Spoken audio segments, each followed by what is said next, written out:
some of you lagi ask me the question, Miss, since the second acquisition took place at the end of the year, is it that we don't have to take into account? So if you remove that particular part, which part of it is ACR? Nothing, isn't it? Is it not? Nothing is ACR. So that means the question I set wrongly already, no? You get what I mean? No? So I didn't test you much on ACR, no? Only that small little bit and the few adjustments only. And the few adjustments maybe carry 4 to 5 marks, and that's it. The rest of it is just basic console. Okay? But no, if you see the tutorial question of the God and the sock, I think it's tutorial 6, the question. That one you can do or not? That one was the last January 2023 midterm. And in that particular midterm, I was the tutor. I don't know I marked how many group. But average marks of the midterm was 90 plus. So must be my problem, I think. That's why I was a bit worried. I thought my one is lagi easier than that one. Okay? I don't know, maybe the student different, the lecturer different, the performance different, everything different. Okay, anyway.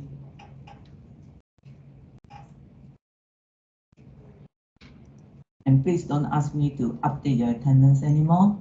Okay, you get it, you get it, you don't get it, you go under bar list. Okay, because if you attend 3-hour class, you also cannot make sure that your attendance is captured. There is no way to help you anymore. Okay? Agree on that? You capture, you capture. If you don't capture it, you go to the Teams, it's there. And don't delete one. All right? Until it expires. Okay? So we start on share-based payment. So share-based payment is in line with MFRS 2. Okay? MFRS 2. So basically, this is the scope, the learning outcomes. So what do we mean by share-based payment? How do we recognize share-based payment? How do we measure, all right, the share-based payment in our books? Do we need to measure or not in the first place? That is question number 1. And then the second question is that if we need to measure, how are we supposed to measure them? And then what do we mean by vesting conditions? And then you have accounting for equity settled share-based payment, accounting for cash settled share-based payment. And of course, the last one, you have a choice of settlement. So in a sense that, you know, the parties will have a choice, whether they want to settle it by way of shares or they want to settle it by way of cash. Okay? You didn't unplug mine. So this is your MFRS 2 at a glance. So of course you have looks like very complicated one. So for purposes of the final exam, share-based payment will appear in the final exam. So later, after we finish everything, all the topics, then I will tell you specifically what is coming out in the final. All right? I say only, whether I do or not, I don't know. Depend on my mood on that day. Okay? I think I need, but maybe subtle.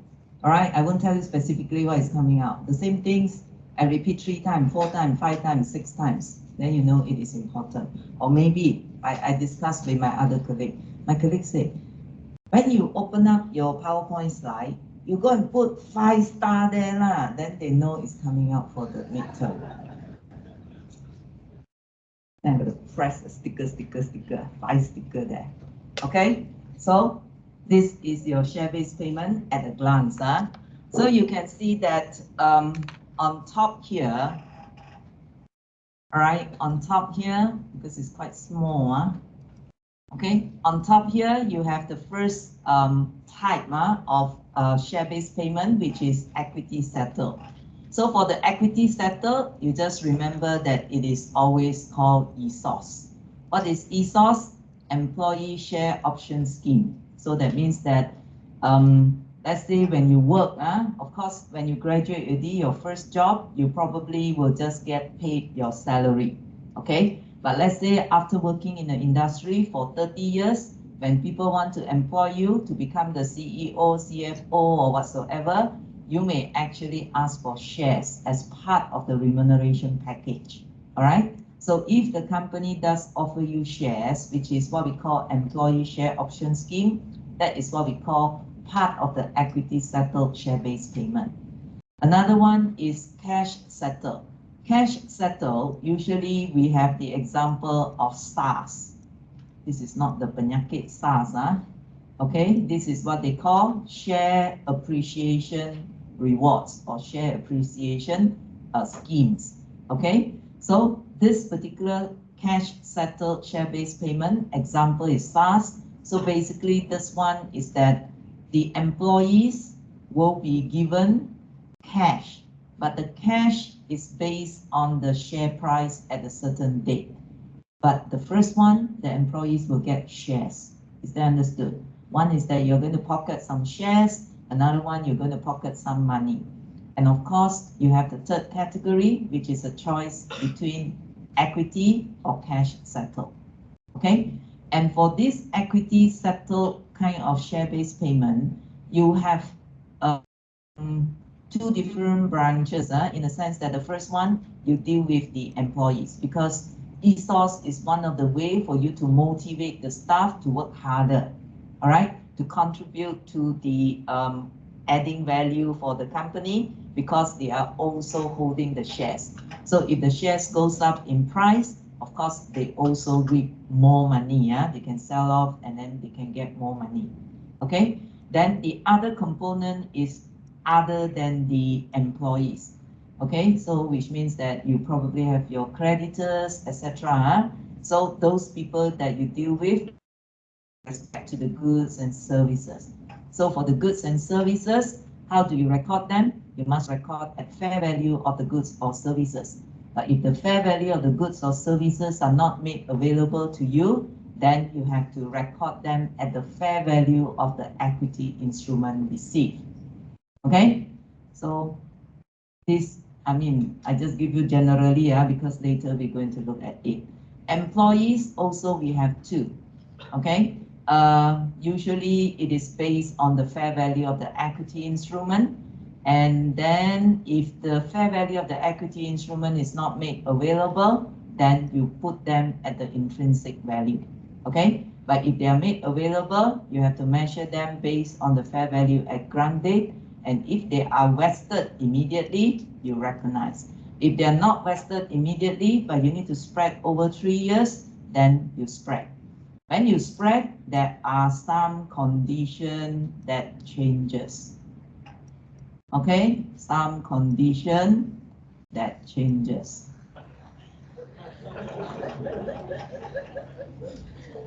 Do you get it or not? So what do you put in your paper? Okay, 5 star. Okay, so what are those conditions? Conditions that are related to market or conditions that are not related to market. Okay, when that happens, so if the condition for the vesting period is related to the market, you just ignore. Ignore means what?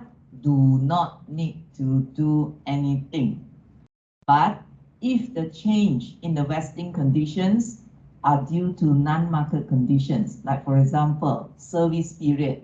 So they tell you, if you want to get this particular employee share option scheme, you have to work with the company for the next 3 years. So the next 3 years is a service condition. A service condition is a non-market condition. And if it is a non-market condition, you need to revise accordingly when it changes.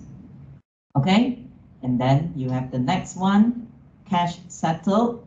Cash settled is part of your liability because you promise the people, the employees or the other creditors that you're going to pay them. Not now, but sometime in the future. So therefore, you will incur a liability. Okay, so for this particular cash settled share-based payment, at the end of each financial year, you have to do remeasurement until it is basically paid. Okay, then of course the choice of cash or the equity, you still come back. So if it's equity, you follow back equity. If it's cash, you follow back cash. Okay, and sometimes you may have compound instrument. So the compound instrument are what? Instruments that has two components, the liability component and the equity component. Okay, so you may have stuff like this, so you just need to split out. What is the equity component? What is the equity component? Okay, so which means what is important?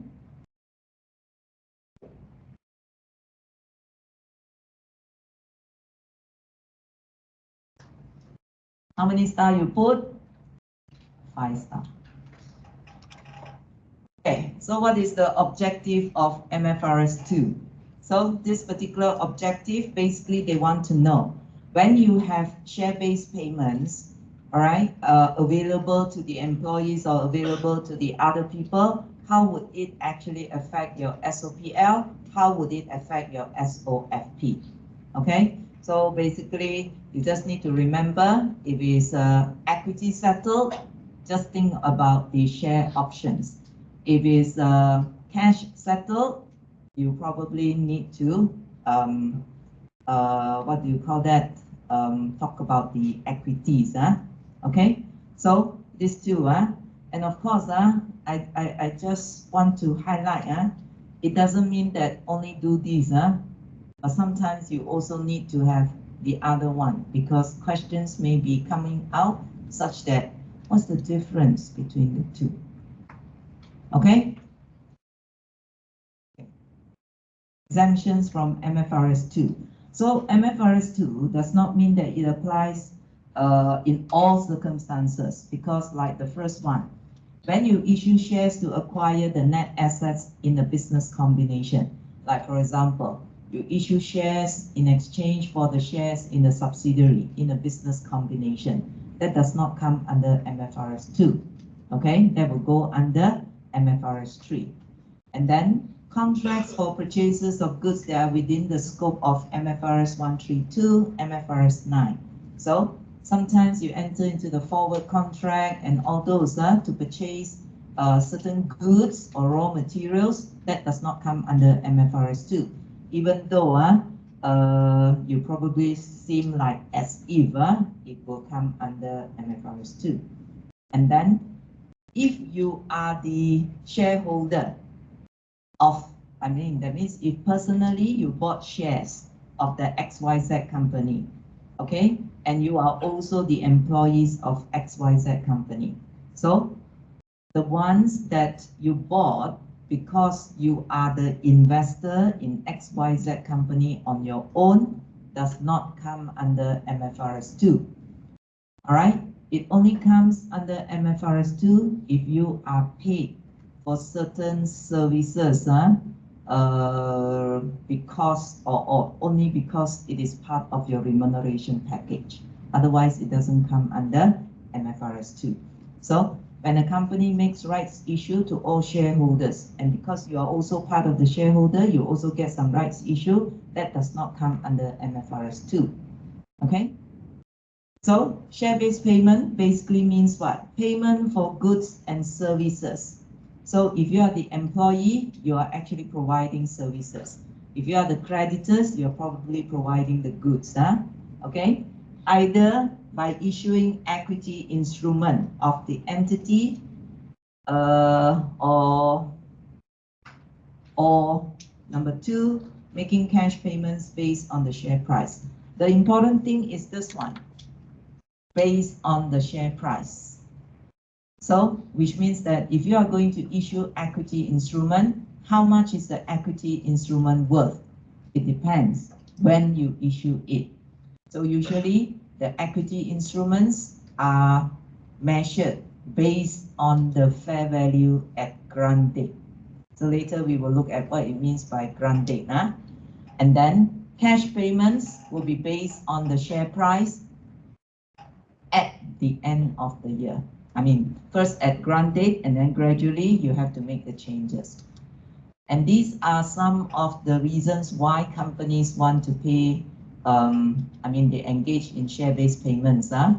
First one, to retain staff and encourage employees to be committed to higher performance as employees become shareholder, and the employees' contribution to the growth of the company can be given due recognition. All right. Many multinational companies actually offer shares to their employees, and then sometimes they give them, and sometimes they have certain scheme such that a certain portion of their salaries every month, they say they allow the company to deduct and then convert it into the equivalent in terms of shares. Okay, so there are many people who have benefited from this. I remember my son told me, the friend worked in Microsoft, okay, and then don't know, every month 10% of the salary will be taken to purchase additional shares, but the company also gives them shares. So at the end of the day, of course, he works in Ireland, this friend of his, and then he returned to Malaysia already, multi-million-dollar man.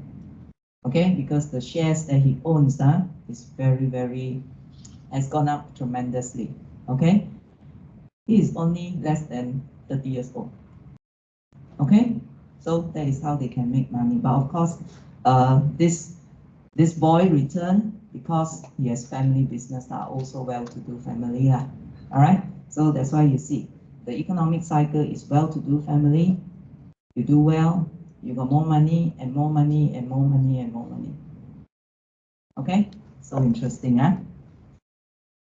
Then it will encourage the employees to be committed, and then reduce agency costs. Of course, this one I think you know, because you don't want to have conflict of interest. You want everybody to go in the same path, looking forward to increasing the value for the company.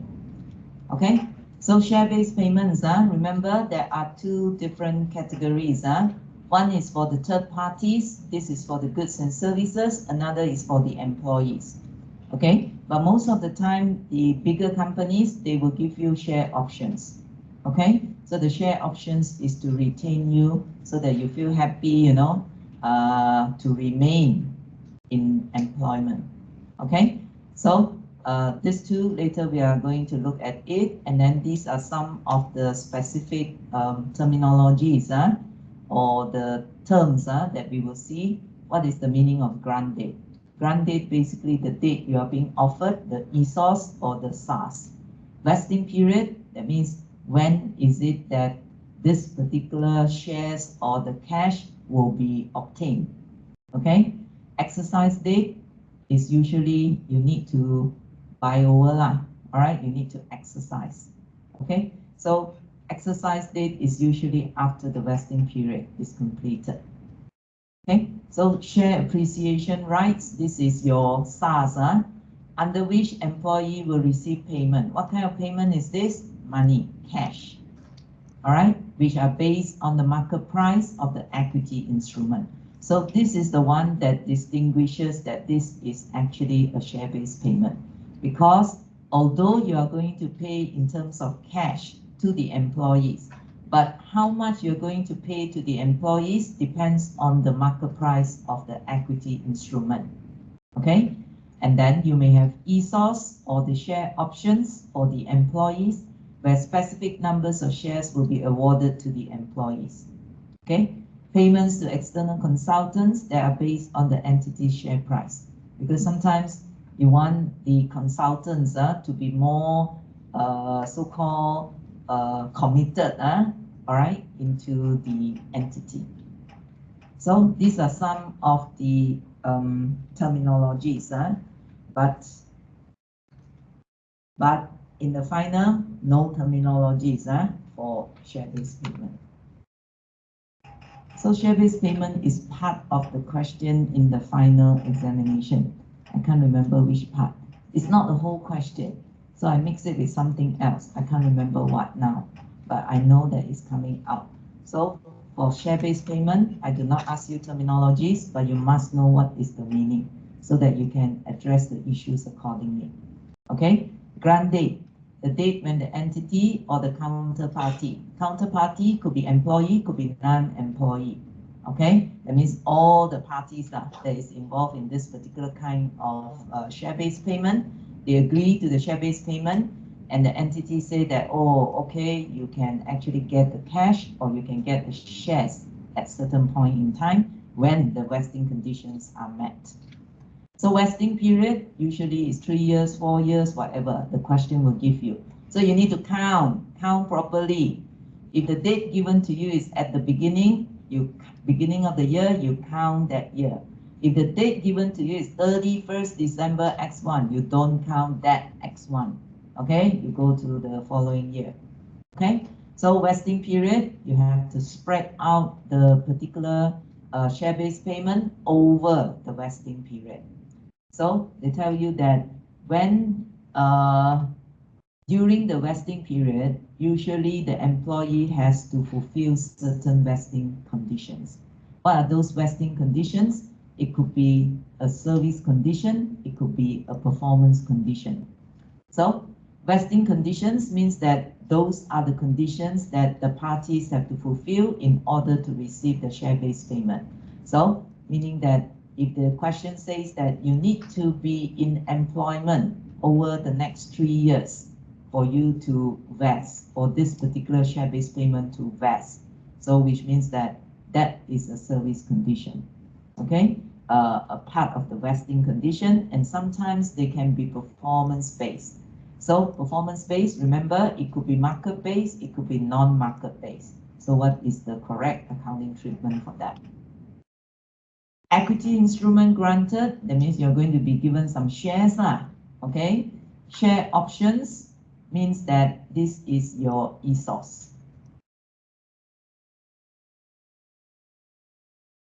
Okay, contract that gives the holder the right but not the obligation to subscribe to the entity shares at a fixed or determinable price for a specific period of time. So when you talk about this kind of share option scheme, it just gives you the right. That means you can if you want to, but if you don't want to, there is no obligation. Do you see the difference or not? That means you have a right to come to the class, but you have no obligation to attend the class. Want to come, don't come, never mind. But if you want to come, you can come. You get what I mean now? So the same things over here. The holder have a right to subscribe to the entity shares, but there is no compulsory subscription to the entity shares. Okay, so this is your options, share options. Of course, fair value you should know because you have done so many of the fair value of adjustment for the building, you know, and stuff like that. So which means fair value, this is in line with your MFRS 13, which we already covered in FA2. Vest means when it becomes an entitlement. So today it vests, today you can collect. That's the meaning. Collect what? Collect the shares or collect the cash. So types of share-based payments. So remember, you see the diagram, the picture. One is share certificates. So which means that you are going to collect shares. Second one is money. You're going to collect cash based on the share price. The last one is champo, either one. Okay? And the counterparty is given a choice. So equity settled means what? Entity issues own equity instrument or that of the member group as consideration for goods and services received. Okay, so which means that you are going to pay for the goods, you are going to pay for those services by issuing your own shares. All right. Why take picture? My slide, your slide, not same slide. Same, right?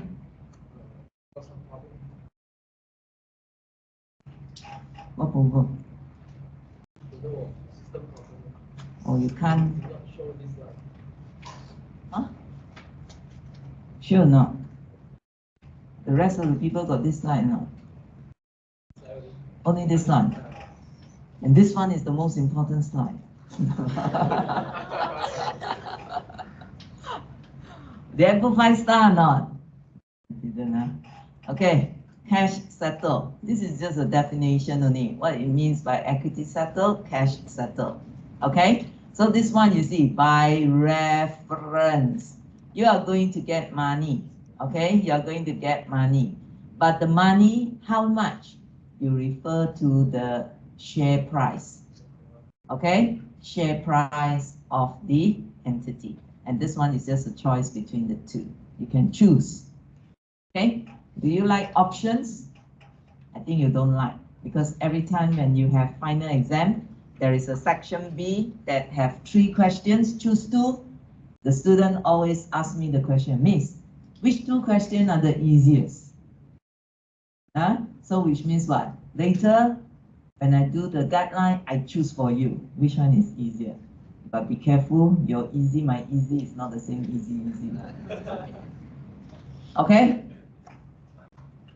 But there will definitely be one question, one part of the question that is super easy. I think all can do, because I also can do, but you must listen to the lectures. Okay, that one we will discuss much later. Keep the suspense going, huh?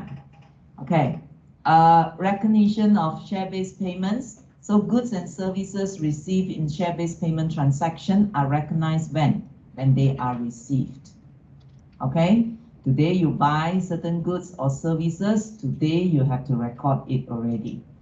At the same time, entity will recognize an increase in equity if it is equity settled share-based payment. So let's say, for example, if you have ESOS for your employees as part of their remuneration package. So you will debit the staff cost. Then, because ESOS is part of the equity settled share-based payment, you increase the equity. So this is for ESOS. So usually I will only have 2 examples. One is ESOS for equity settled share-based payment. If it's cash settled share-based payment, usually we will put there SARS.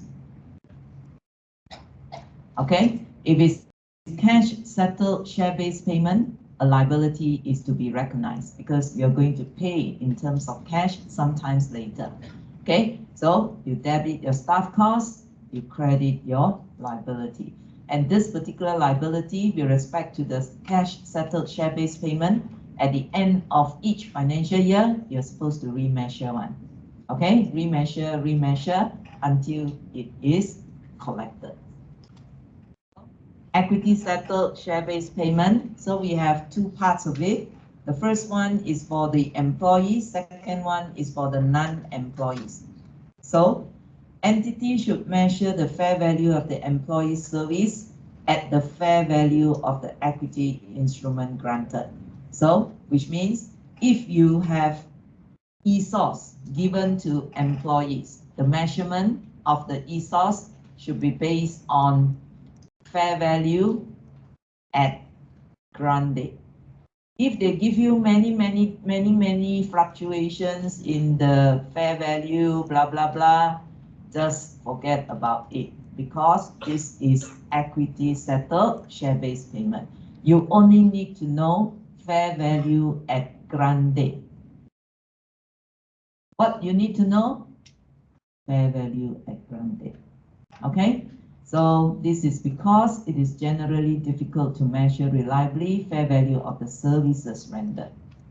Okay, then fair value of the equity instrument is granted at is measured at grant date, and if the equity instrument vests immediately, that means today you give, today it will be entitled to be collected by the staff. This is what we mean it will vest immediately. which means that the whole amount will be recognized in the SOPL as expenses, and similarly, the equity will also be recognized in the books. Okay, remember what will be the journal entry? You debit your staff cost, you credit your equity. Okay, you don't need to spread out because the equity instrument vests immediately. Today it becomes entitlement. Today you can collect. Today we are going to put them in the SOPL. Then later we look at illustration 1. Then you have this one, non-employees, because some pay goods or services, and then you tell me using my shares. So how much is it that you need to record in the books? So for this one, you have to, number one, make sure that number one, if the fair value of the so-called goods or the services is available, measure at that fair value. If the fair value of the goods and services is not made available, only then you measure based on the fair value at grant date. Okay, understand? So over here, we can look at illustration number 2. Okay, so illustration 1 first. If you look at this particular setting, this is actually from Jane Lazar. Do you have Jane Lazar book? It's already discontinued already, no more printing, but the illustration is still quite okay. So what we do is that we just crop the illustration. This is Jane Lazar MFRS. I think it's only 4th edition, revised. Library should have copies. Okay, but most of the illustration I already cropped it and taken to here. So you have what? YYY granted 1 million of its equity shares as bonus to employees. So remember, because your equity settled share-based payment got 2 parts, one is for the employee, one is for other than the employees. So you have to take note. And what is it that they have granted? 1 million equity shares. So this must be ESOS. Okay, when you know that this is ESOS, ESOS is actually equity settled share-based payment. So which means that these are some of the things that you have to take note before you go and do the next step. Because you need to know whether it's equity or cash, or is it a choice between the two. Okay, so identify that this is ESOS. ESOS means it's equity settled share-based payment. So it is calculated, granted 1 million. It calculated the bonus payment equal to 20% of the total staff cost before charging the bonus. So that means they tell you, right now, the staff cost is actually 20 million. This is how much your staff cost is in your books. Then fair value of the equity shares of YYY on the grant date was $3. So remember, if you are talking about ESOS, you need to get what? You need to take note of what is the fair value of the shares at grant date. Okay? Fair value of the options at grant date. Okay, share options at grant date. So which means, which is important? This 3 ringgit is important. Fair values of the shares on the grant date was $3. So calculate the amount recognized as expenses and how much to disclose as the equity in the SOFP. So basically, you just need to pass the journal entry. Debit the staff cost, credit the equity. How much? The staff cost will be 23 million, made up of what? The ESOS, which is calculated based on 1 million times by $3.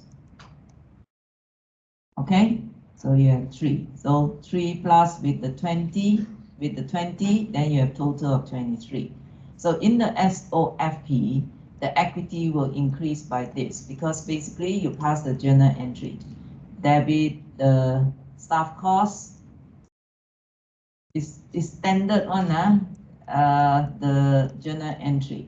So it's very simple. Debit the staff cost, and then you credit the equity. Okay, so this is for the illustration one. That means those that you offer in the form of share options to be given to the employees. Now you look at number 2. Just have a quick look. Goods and services provided by non-employees, but they are going to be paid in the form of equity shares.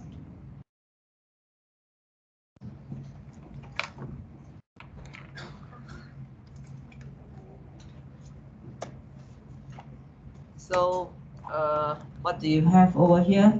First day of April, X4, XYZ Berhad acquired a plant. So that means you bought something, you bought a plant, an asset that had a fair value of 100,000 with an agreement with the vendor to settle the amount due by doing what? Issuing share options for 500,000 shares of XYZ. So that means what? Today, you buy a plant from the supplier, and the plant has a fair value of 100,000. And then you tell the particular supplier, I will settle this particular payment for the plant by issuing share options for 50,000 of my shares. So that means I will give you in the form of my shares 50,000, but I'm buying the asset from you. So these options are exercisable by 31st December X5 at $4 per share. So this one we don't really bother. Okay, the fair value of the share options on the first day of April X4.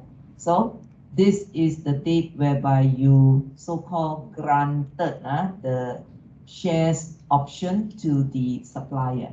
So this must be the fair value at grant date. So for this particular kind of so-called scenario, do we take the 50,000 times by the fair value at grant date or not? Yes or no? How much would be the records? You debit your plant, then you have to credit equity, or you credit the cash.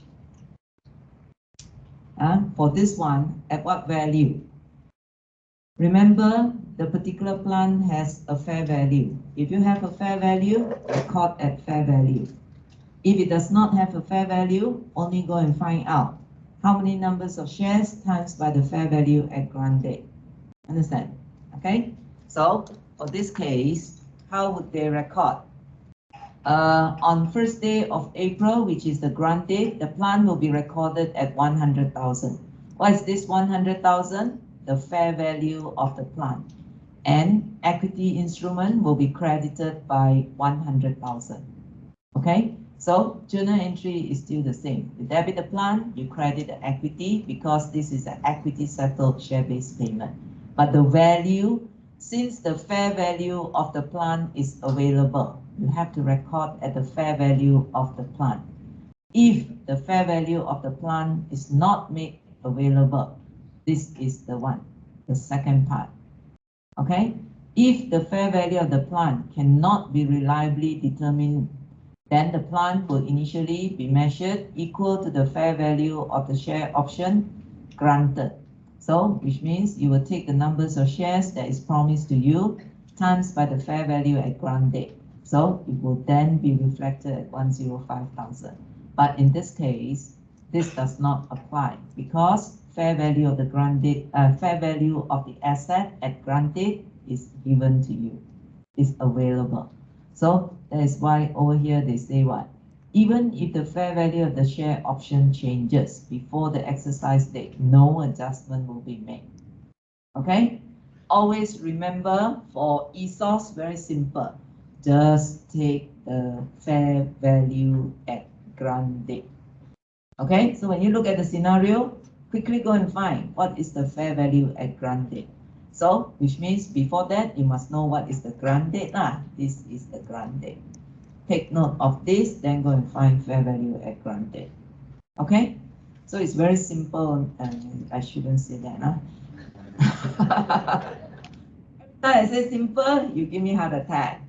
Okay? But it is actually very easy, straightforward. Okay? Cannot say, yeah? Next time I must ask the student a Q&A first. What is the definition of easy? All right, so that you and I can click. Okay, so we look into ESOS. So over here, we already know that if ESOS, it must be equity settled share-based payment. How to remember? What alphabet is this? E. What alphabet is this? E. What alphabet is this? E. Tonight you're going to dream. E, E, E, E, E. Okay, so equity settled share-based payment. So what they say, you look at the step lah. Number 1, find out what is the grant date. Number 2, find out what is the fair value of the option at grant date. I mean 1A, 1B, and then number 2, basically you have to do a best estimate of the numbers of options that will eventually vest. Okay, so in a sense that, you know, it's like this. Even if I tell you, if you come to the lecture at 8:45, if you arrive here, I will give you 3 marks additional to the midterm. Let's say 3 additional marks. But even though it is made available to all, not all will come and collect. Is that right or not? So it's the same thing. So which means even though the employees are offered ESOPs, share options, if they stay in the company for the next 3 years, some people may still leave, correct or not? Because maybe they have a better offer. They think, I think it's okay this one I will earn back later, because the new company has more prospect than the existing one. So you cabut. So when you cabut, you have to go and make the necessary adjustments. Okay, that is for item number 2. Item number 3, basically they tell you, if you have an equity settled share-based payment, example an ESOS, you need to calculate how much goes to the SOPL. So you will have to debit the staff cost that will go to the SOPL, and at the same time, because this is an equity settled share-based payment, you will credit the equity, and that particular equity will appear in the SOFP. In conditions, this one. Vesting condition, the treatment depends on whether the conditions relate to the market or not. So, which means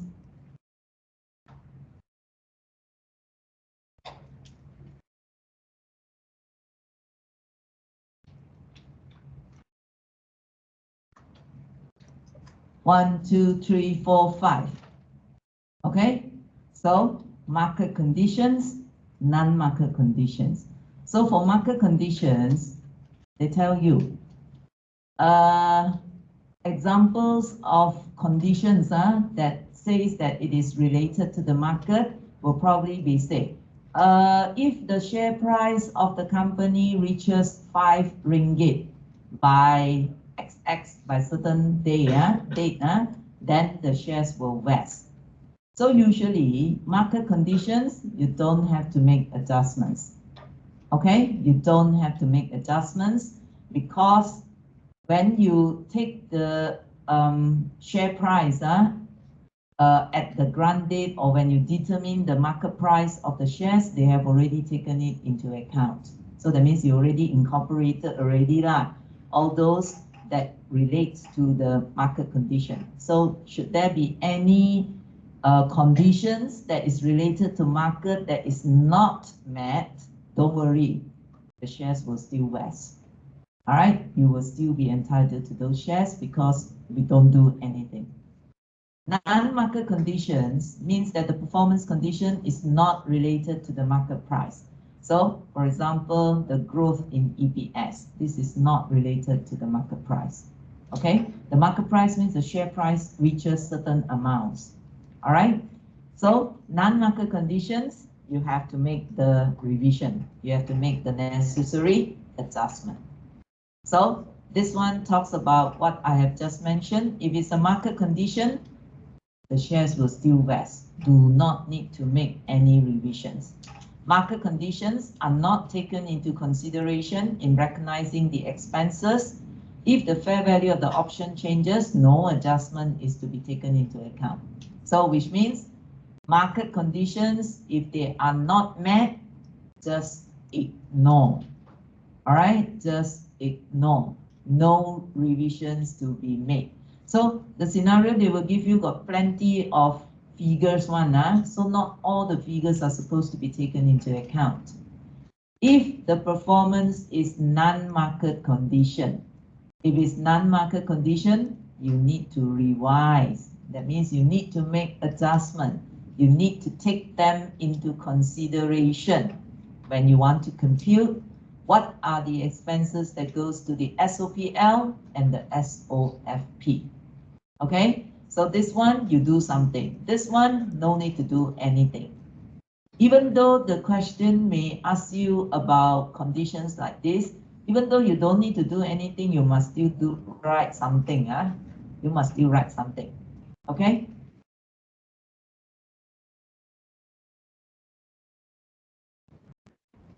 So 5th day of January X1. This is what we call grant date.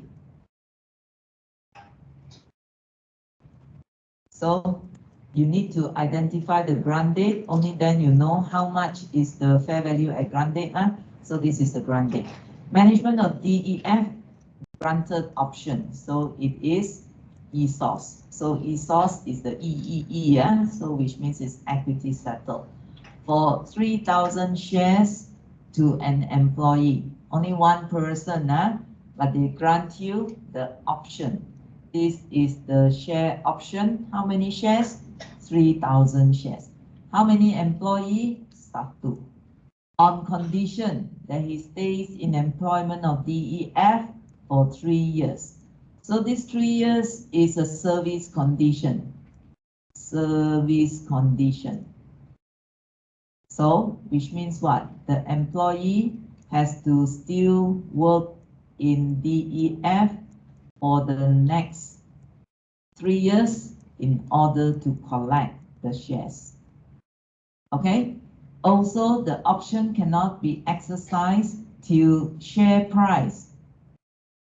Till share price, what? Change color. Till the share price increase to 20 per share. So share price is a market condition. Okay, market. So we put M, market condition. Fair value of the option on this date. This date is the grant date. So we need this 5 ringgit, isn't it? And was estimated to rise to 650. Any changes in the share price after the grant date is not taken into account, so you ignore it. Okay, the fair value is determined by taking into consideration that the share price will rise to more than $20 each. Okay, this one also no need to bother. So the question says, calculate the amount recognized as expenses in the SOPL as well as in the SOFP. This service condition is 3 years, and this 3 years is also the vesting period. So, which means that you are supposed to allocate the ESOS over the 3 years. This is the vesting period. Okay, so this one I adopt from Mr. T.K. Wong. You see, how to see this. We know that we need to find the expenses that goes to the SOPL. also to the SOFP. So always remember, SOFP is SF. SOPL is for the 1 year. Agree or not? This one, no need to tell you, no need to remind you so many times. Okay, so first, like I say, when you look at the scenario, determine what is it? It is ESOS. And ESOS is supposed to be equity settled share-based payment. So equity settled share-based payment, so you roughly know, you debit your expenses, you credit your equity. So debit your expenses, credit your equity. SOFT, very easy, right? Soft, which means how many staff. In this case, we have only 1 employee. How many options is given to each employee? 3,000 shares.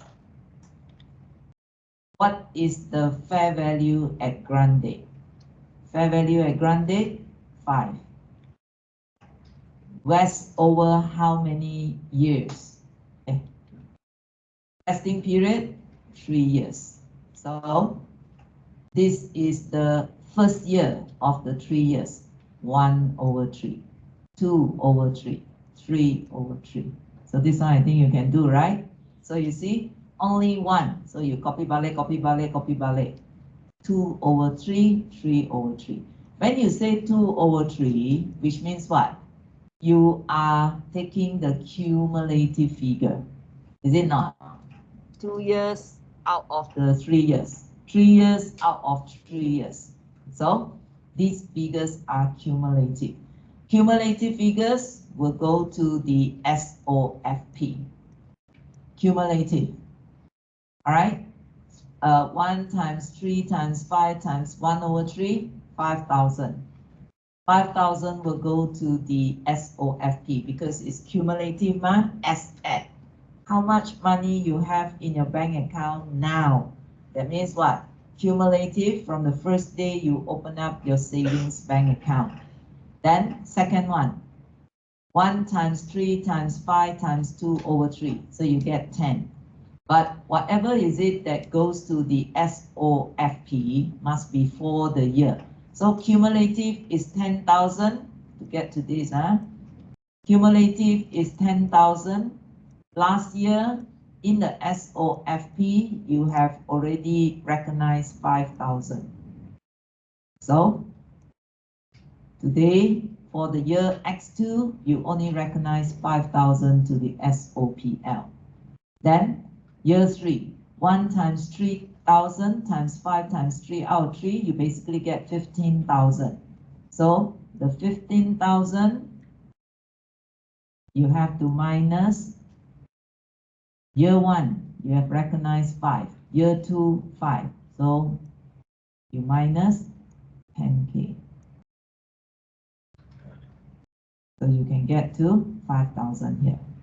So in other words, basically, when you take this times this times this, you are actually getting 15,000. So the 15,000 spread over year 1, year 2, year 3. That's all. Is it simple? Then this is the note. Whether or not the market condition is met, the shares will still vest. Okay? This one I left blank for you, man. No, right? With the answers. So just remember the template, SOFT, and of course, yes, many in employee benefits, you have biscuit, but I don't really like that. Okay, that one I won't use. But this one I think is quite good. So SOFT, you use this template. Okay, understand? So basically it's something like what, they just tell you the options that will be given to the 1 employee if the employee serves and stay in the company for over the next 3 years. Total he's going to get is 15,000, and this 15,000 will be valid for 3 years. So you just allocate lah accordingly. Okay? 4A. This one, answers given to you also.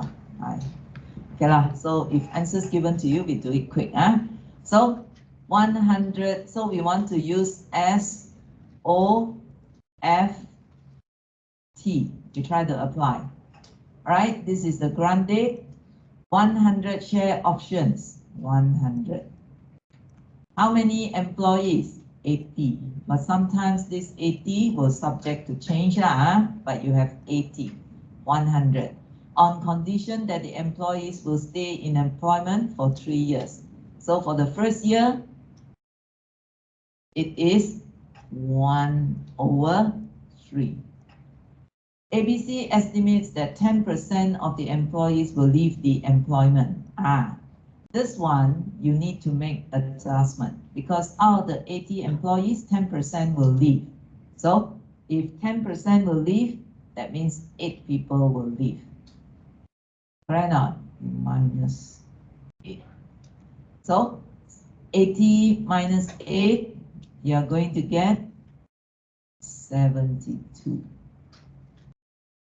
Alright, this is F. So we need the fair value at grant date. This is the grant date. And then they gave you the respective fair value, fair value, fair value. Which one we need to choose? Fair value at grant date. So this is 5. 72 times 100 times 5 times 1/3. 72 times 100 times 5 times 1/3. Okay, this is SOFT. Is not campur, it's darab, multiply. Okay, so don't have any other further information, only tell you that 10% of the employees will leave, so you will have 72 all the way. Copy balik, 2/3. 3/3. When you take this, multiply, you are going to get the figure of 24,000. So how much will go to the expenses for the year 2? You take the cumulative minus what you have already so-called expense of in the SOPL last year. Okay, and of course identify that this is equity settled share-based payment because the employees will be given share options. So do you get it now? You just apply SOFT, get the figures, and then plug in. So they tell you, now got more movement.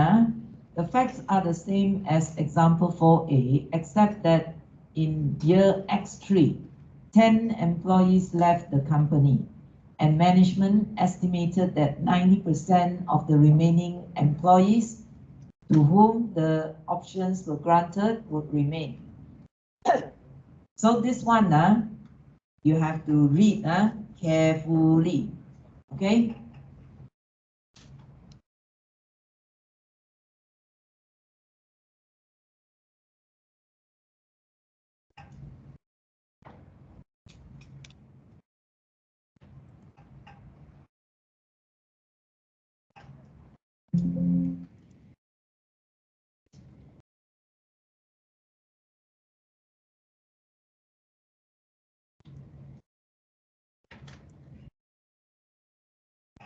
Okay, so remember just now, how many employees do we have?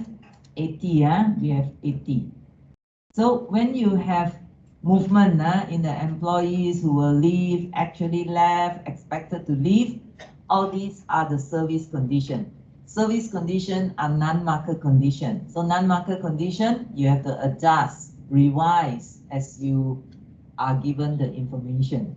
So they tell you in year X3, in year X3, 10 employees left. So which means that betul-betul 10 people have left.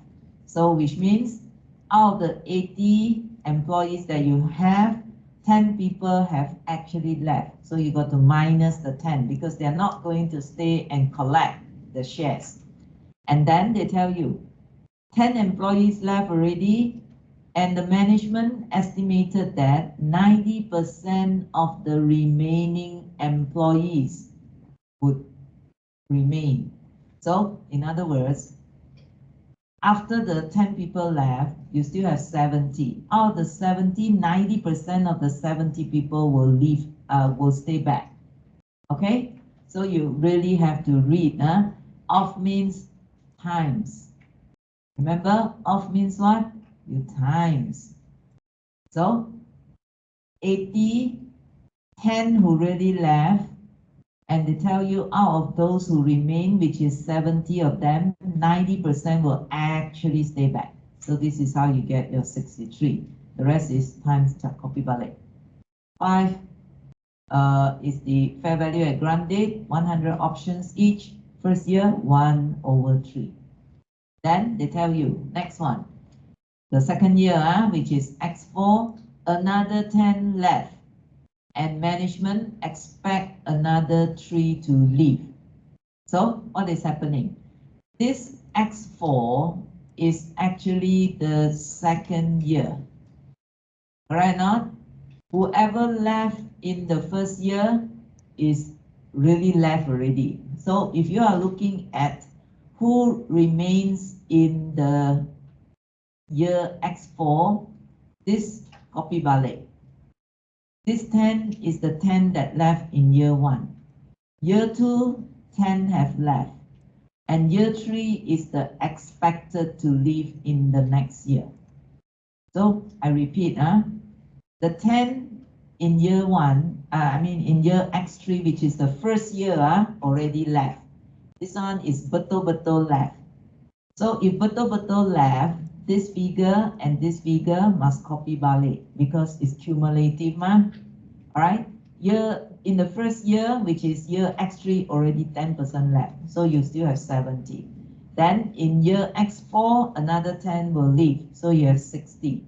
Then you still got one more year before you vest, so they tell you that, oh, they expect that another 3 more to leave. So actual, expect to leave. So you will have 57. So you take this 57, copy balik, 2 out of 3. So you will get 19, 19 minus the 10.5, you're going to have 8,500 to go to the expenses in the SOPL. Then they tell you what? In year X5, no employee left the service. So that means what? The 3 people that they expect to leave didn't leave, they stay behind because maybe they think that, oh, 1 more year, I think take or collect the shares and then only leave. So actual left in year 1, actual left in year 2. In the first year, in the second year. So which means at the end of the day, 60 will collect. And then 60 times 100 times 5 times 3 out of 3, you will get 30. 30 minus 19, the difference will go to the SOPL for the year. Do you see or not? So why is it that you make the changes? Because this is a service condition, it is not a market condition, so you need to revise. Okay, so be careful of the so-called sentences. Sometimes they tell you left already, sometimes they tell you expected to leave, those kind of things. So you have to be a bit careful. Illustration 5. So again, we want to look at the SOFT. Did I give you the answer to this? Oh no, also. Okay.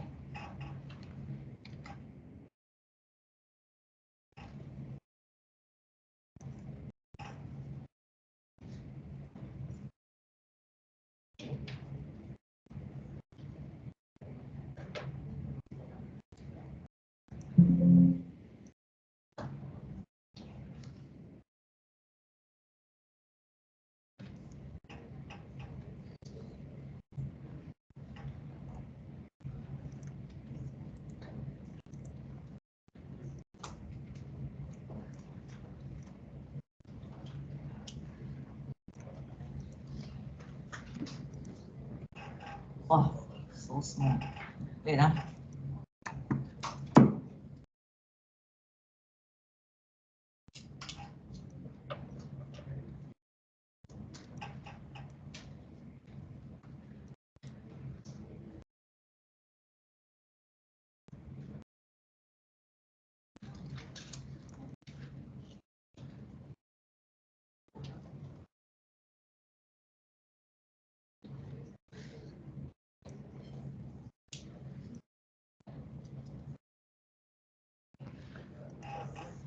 Okay, so you can see now, X1, X2, X3. So what we want is the SOFT.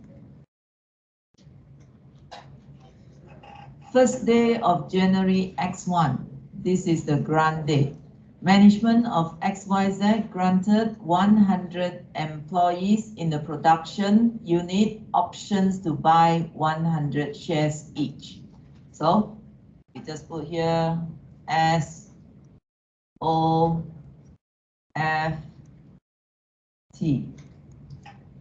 How many employees? 100. Of course, we probably need to make some adjustments later. How many shares each? Options is 100. Then, okay, then they say, if production increased by a minimum of 10%, the option granted will increase by 10%. So, which means that this is like, you know, they give you extra incentive. If the revenue, revenue from production increases by at least 10%, then your grant will be extra 10%. So, which means instead of 100, you're going to get 110 now. Okay, and if the production increased by 20, the options granted will increase by 20%. So you're going to get 120 off. The options would vest at the end of the third year. So which means vesting period 1/3. 2/3. You can just fill in the blanks, 3/3. Okay? In X1, company estimate that the production would not increase and 10 employees will leave before the end of the third year. 10 will leave. They say that, oh, whatever that we expect, you know, the production revenue will remain status quo. So which means your options is only 100, no change, okay? And 10 employees will leave. So you minus 10. Then, of course, you need to go and find next. Okay, fair value at grant date. This is the grant date, right? 10 ringgit. So you tabulate across, you get your SOPL, SOFP figures.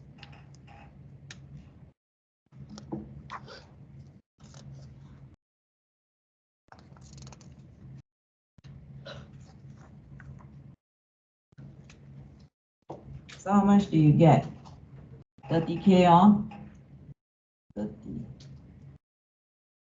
So first year, whatever that is in the SOFP with respect to equity and the SOPL with respect to the expenses will be the same.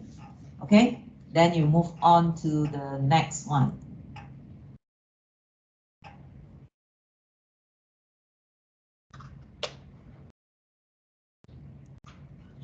Okay, X2, year X2. 5, so small, 5 employees left. And then the company estimated that production will increase by 15% only. So if you increase by 15%, that means you're also fulfilling this at least 10%, so you're going to be what? 110. Correct or not? Because they tell you, if it increases by 10%, then you're going to get 10% more in terms of the options. Of course, the fair value remains the same. Then coming back to here, 5 employees left. So which means 100. Whoever left in year 1, of course, already left, so you must minus 10. Whoever left in year 2 is 5.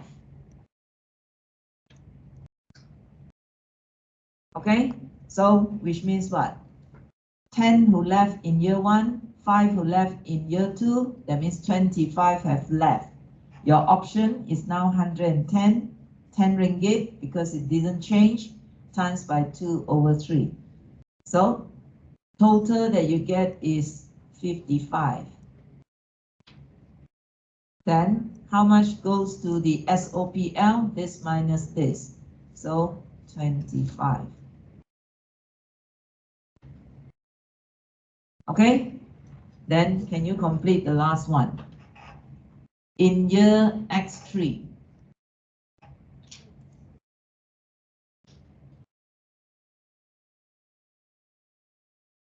year X3, productivity rose by 22%. Another 7 employees left the company. So rose by 22%. So now this is 120. Of course, the fair value at grant date remains at 10. This one will be what? Of the 100 employees, 10 left in year 1, 10 left in year 2, and 7 left in year 3.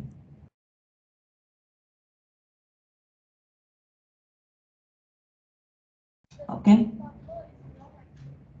Huh? Which one?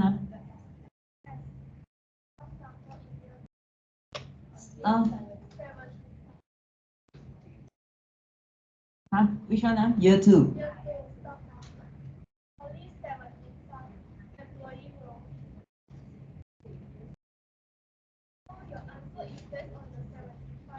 Oh. 10 minus, wait, 10 left.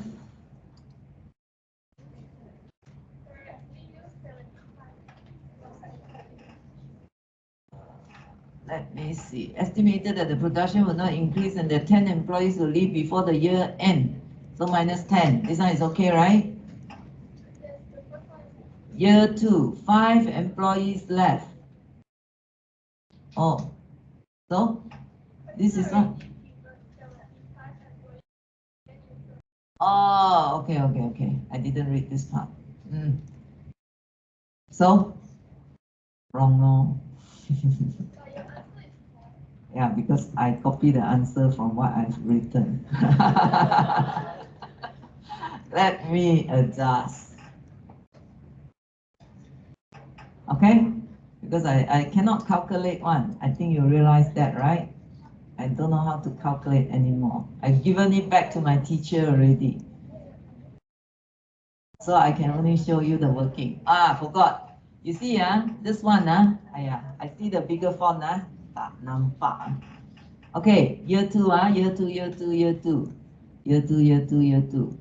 Until here. Until here. Year 2, 5 employees left. Because in year 1, 10 left already, So 5 employees, 10 employees left in year 1. Year 2, 5 left. And the company estimated that productivity will increase by 15% only, and only 75% employees will remain. So which means if they tell you this, you just take this one. So in other words, it is actually like this. 100 employees, year 1 left, 10 left. Year 2, 5 left. But they tell you at the end of the day, you only have 75 who is going to be in service until end of year 2. So that means this minus this is 15, right? So 10 expected to live in year 3. Okay? Because you must get to 75. So this one is betul-betul left, this one expected to live. Okay? So you times with 75. Yeah, you are right. So minus 25. Then the last one, correct?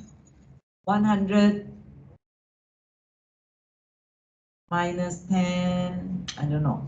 You go and calculate. Okay? So you should be, this one tells you what? 10 employees left the company. So you take all the actual one. How much do you get?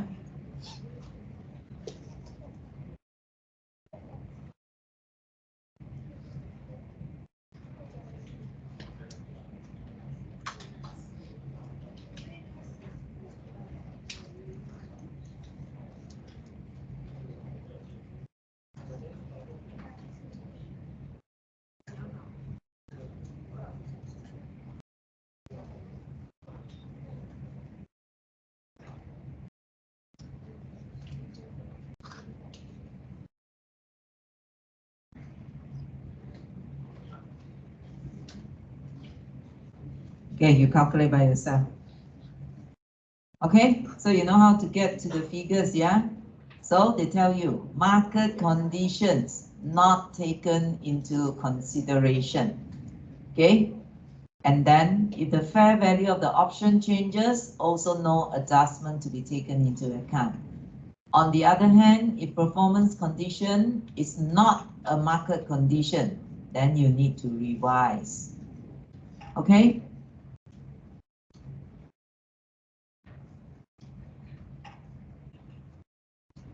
Then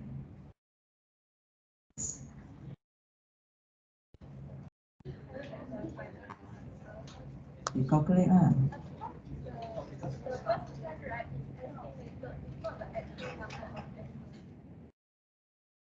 First 10. First 10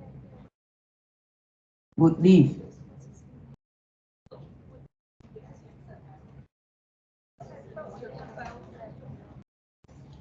Actually, how many left? Guaranteed 12. That means what? Year 1, you say is 10 would leave.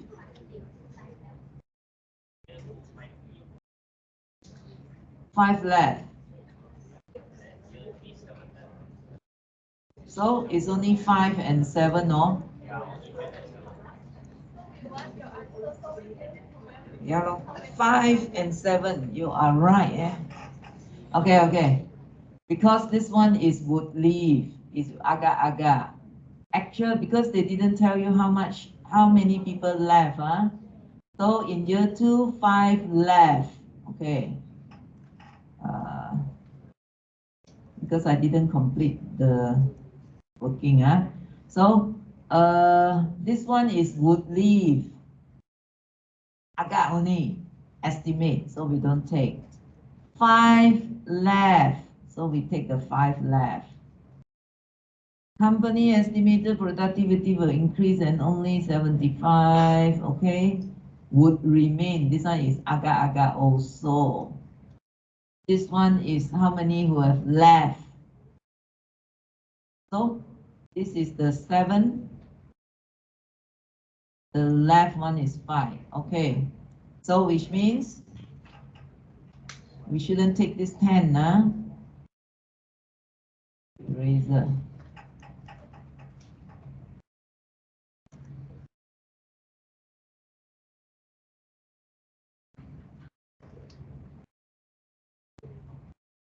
So out of the 100,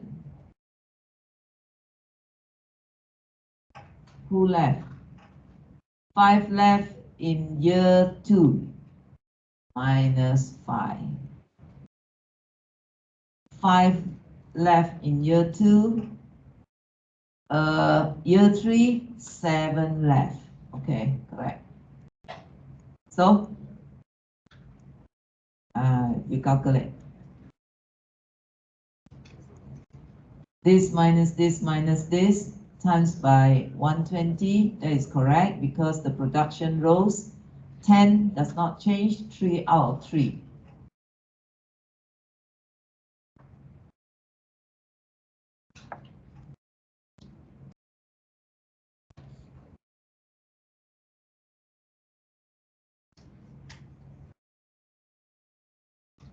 So 88 will vest.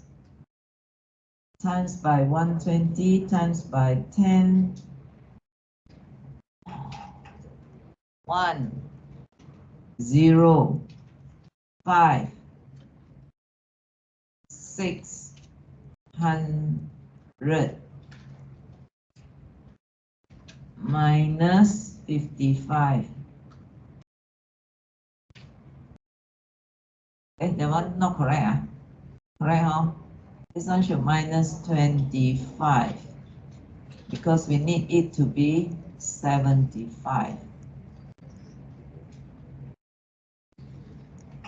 So 50, 600. Okay.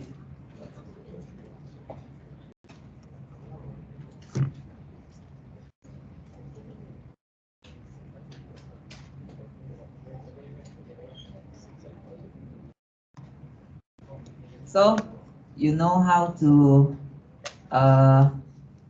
do and be careful not to make the mistake that I did. Okay? So meaning what? You have to be very careful. See what the sentence means, okay? Then we can go to 6. 6, I think I didn't give you the answer. Okay, you sendiri do. Nah, because I do all mistake one. You do, then I check. I also left mine one blank, I think. Ada lah. Ayah, I also left blank.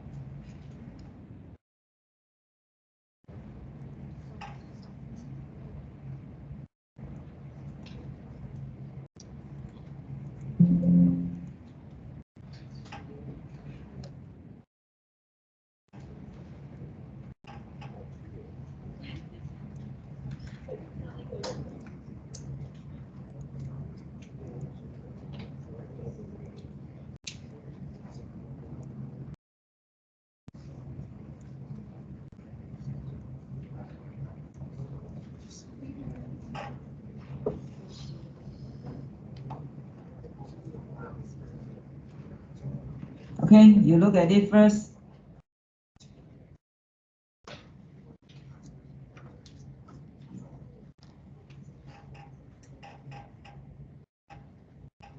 Also SOFT, you try to use that abbreviation to guide you to do the question. SOFT.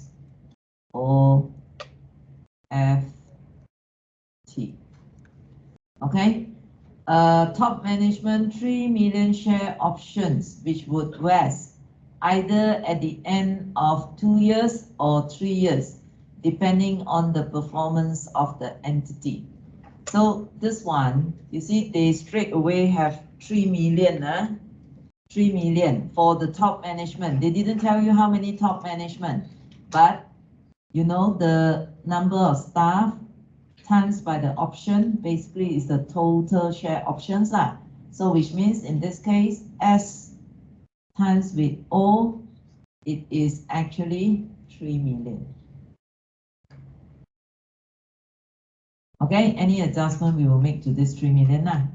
So they tell you, vesting period could be 2 years, could be 3 years, depending on the performance of the entity. If the sales volume increased by 30% over the next 2 years, the options will vest at the end of 2 years. So which means they tell you, if your sales volume goes beyond, sales volume more than 30% increase, then the shares will be spread over 2 years. Vesting period will be in 2 years. Otherwise, it will vest at the end of the 3 years. So if this is not fulfilled, it will vest at the end of the 3 years. The fair value of the option at the grant date, 5 ringgit. Fair value, 5. This one we can't times first because we don't know what is the conditions, whether fulfill or not. Then at the end of year 1, sales increased by 18%. So, which means what? The sales only increased by 18. So it is less than the 30% increase. So which means it won't vest in 2 years. It will have to vest in 3 years. 1/3. Huh? Why?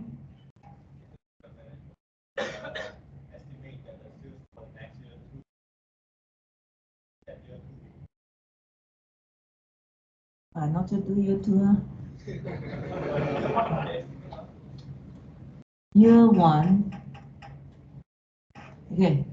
Sales increased by 18%. The management estimates that the sales for the next year 2 will increase by the same amount. 18 plus 18 divided by 2 is also 18. Not like that, man. Over the next 2 years. 18 plus 18. Oh, yeah. over the next 2 years. Correct. 18 plus 18, not average. 18 plus 18, correct. So that's why have to be careful. 18 plus 18.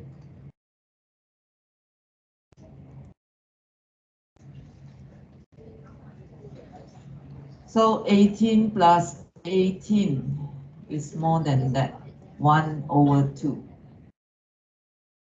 The management estimated the sales year 2 increased by the same amount. Okay. Then in year 2, sales level drop. Management estimated that the 30% increase in sales would not be achieved. So you calculate this one first. 3 million times 5 times 1/2. How much?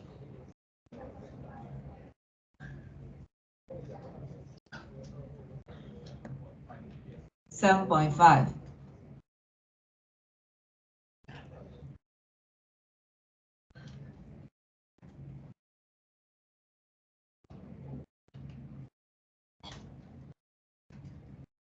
Then next year, what is going to happen? They say the sales level drop, and management estimate that the 30% increase in the sales will not be achieved. So if the sales will not be achieved, 30% will not be achieved, so which means vesting period will have to be in 3 years' time. So times 2 out of 3. So the next one, 3 out of 3. Fair value at the grant date will still remain. So you just times all the way, 2/3, 3/3. Okay, so this one, how much do you get? 10. 10 million. This will be 2.5. Then the next one, 1.5. 1.5 minus this, 5 million. Okay? Done?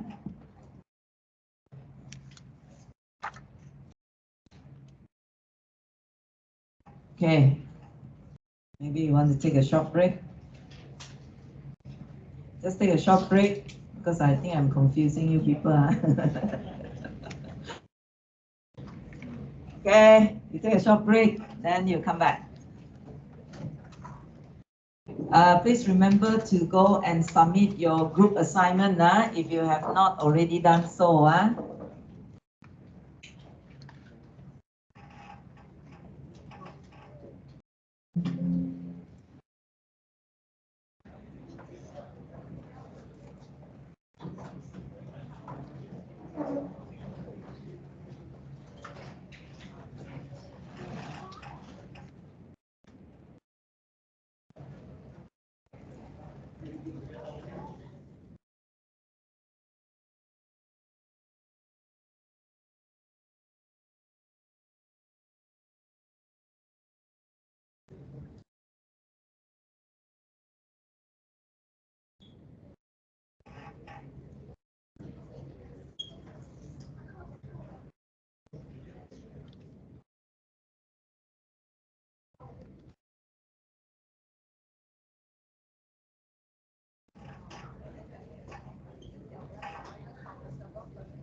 My dear, help me. Which one I should take?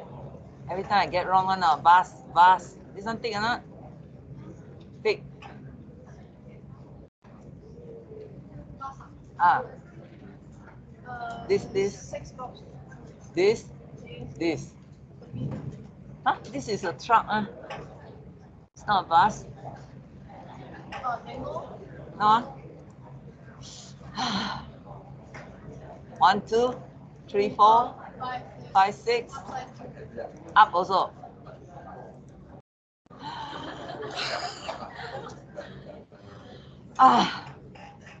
Because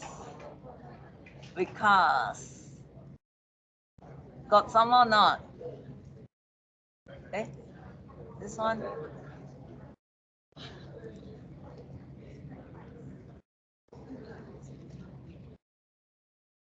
This one.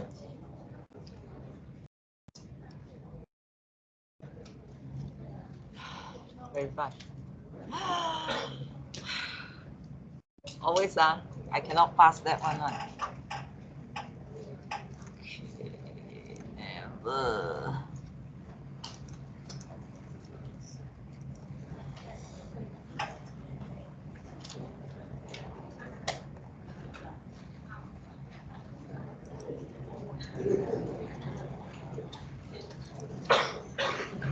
$36, correct or not?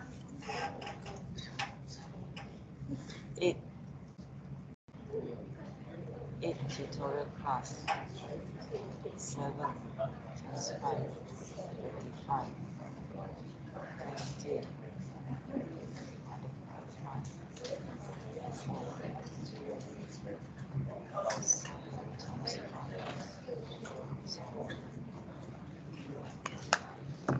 Any one of you here come from tutorial 5? Tutorial group 5? How many groups are there in tutorial 5? How many? 3 only. Because I don't know, if it's 3, that means I will have 7 times 5, 35, 36, 37, 38. 7 times 5, 35. Still got people not just submit.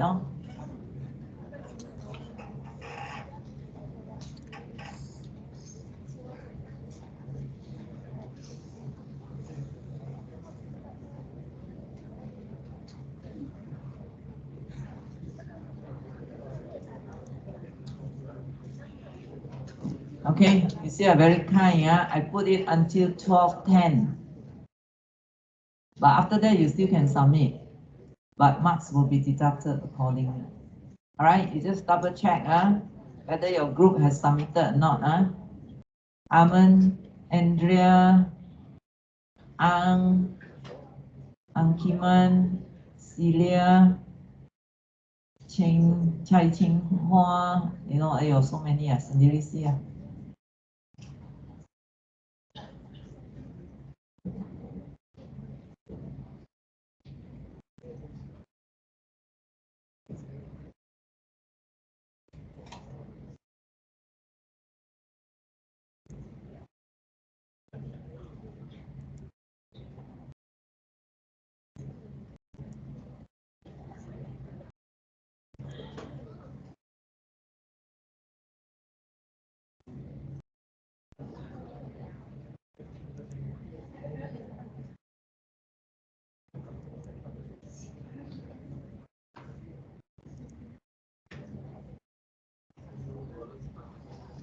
Okay, still have some groups not yet finished. I mean, not yet submit.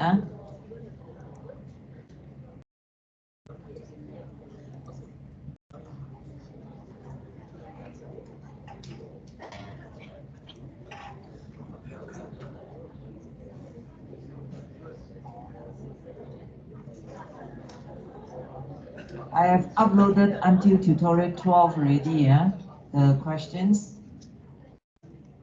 Still got one more last topic to go.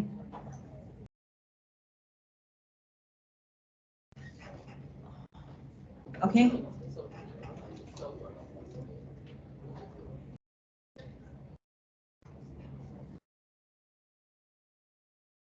Okay, some of your friends still not just submit the group assignment.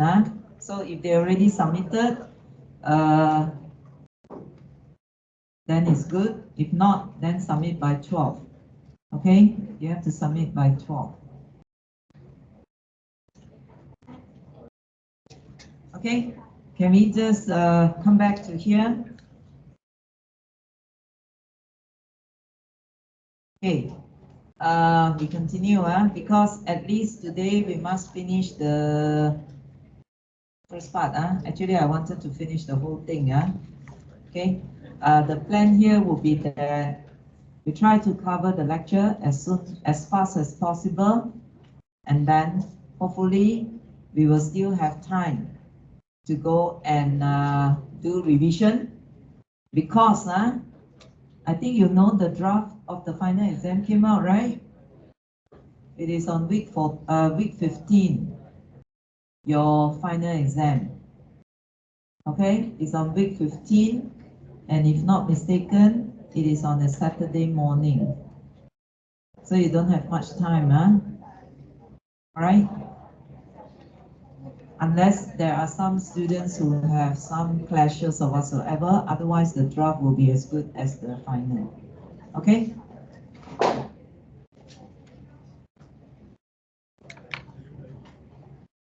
Alright, come. We just finish off with this one. If you have post-vesting period, that means what? No need to consider them. No adjustments to the equity. See this one, after the vesting date, entity is not to make any adjustments to the goods and services received or corresponding increase in equity. Even if the options are not exercised, no adjustments are made to the total equity.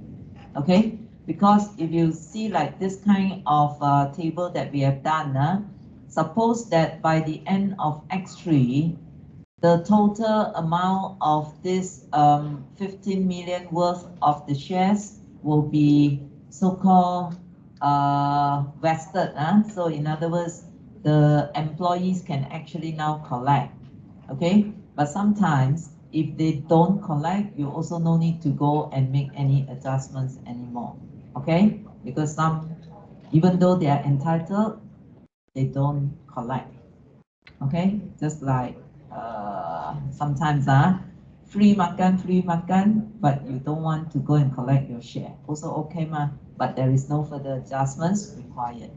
So if the options are forfeited or not exercised, the amount recognized as goods and services received is not reversed. Okay, but maybe what you can do is you can transfer to other components of equity. Modifications, which means that sometimes whatever that is promised to you may change. So if that one change, that means it is a modification. So it's just like they tell you that you are entitled to this, but maybe sometimes they change it. And when the modifications are done, sometimes the modification benefits the employees, and sometimes the modification does not benefit the employee. All right, this one does not. Okay, so provided that the modification benefits the employee, then we make adjustment. If the modification does not benefit the employee, no adjustments is required. Okay, so let us look at this. Entity may modify the terms and conditions whereby increases the fair value of those options. Modifications will be treated as incremental instruments. Okay, modification increases the fair value of the equity instrument, such as reduction in exercise price. This is actually beneficial. That means when you want to take that particular shares, that time the exercise price is reduced. Okay, or if the modification increases the numbers of equity instrument, then you recognize as well. Post-vesting modification are to be recognized immediately. All right, incremental value to be recognized over the remaining vesting period. So this one easiest for you to go and see the illustration. So this is the modification that benefits the employee. If the modification benefits the employee, we are going to take that into consideration.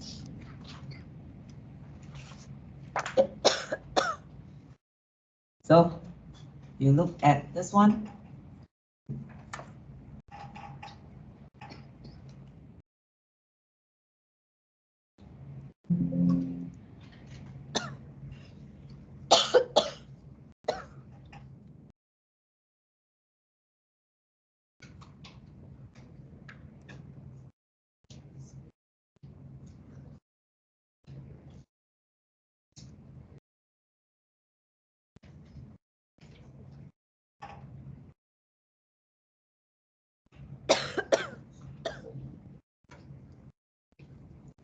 Okay, so you have this,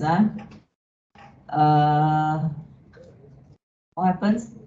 First day of January X4, entity grants its sales manager 1 million options, provided he stay in service for over 4 years. S O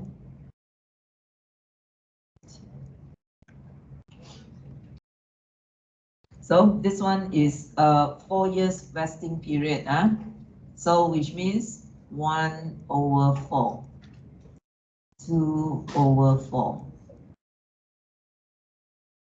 3, 4/4. Okay, 1 million options provided is the exercise price is 14, fair value, and that is exercise price, not fair value. Exercise price is 14. The fair value of share option on the grant date was 8. So which means the fair value is 8.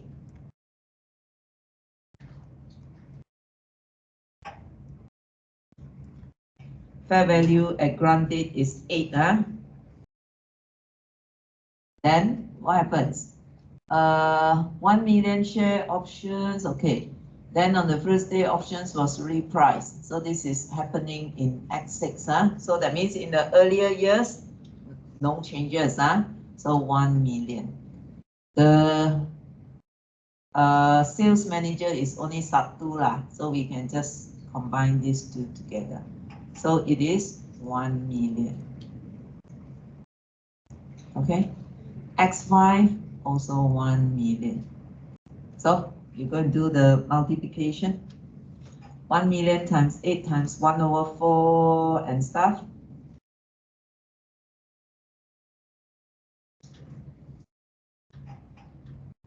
Then the next year, 1 million.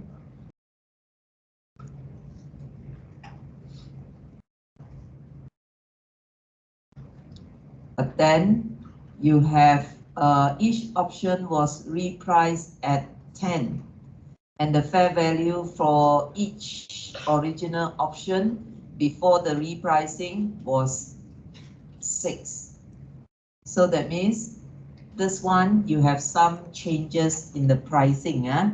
So they tell you, entity is to recognize the effects of modification that increases the total fair value of the share arrangement that benefits the employees. So if it benefits the employees, we will take it into account.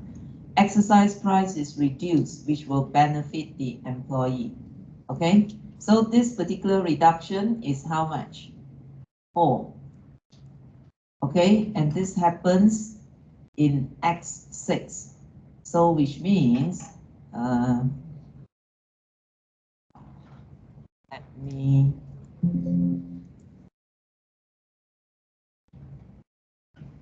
me use typing because not enough space.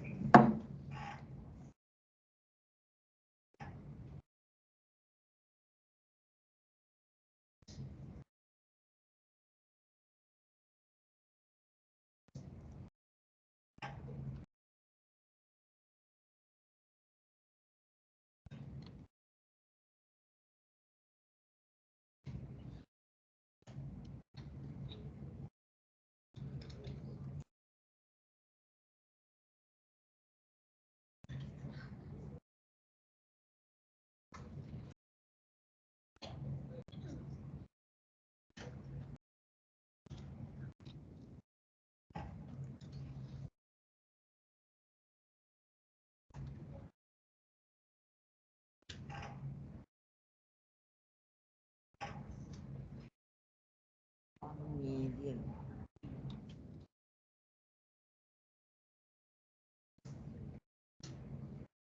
Times 5.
Okay, just now one I erase it because need to times it.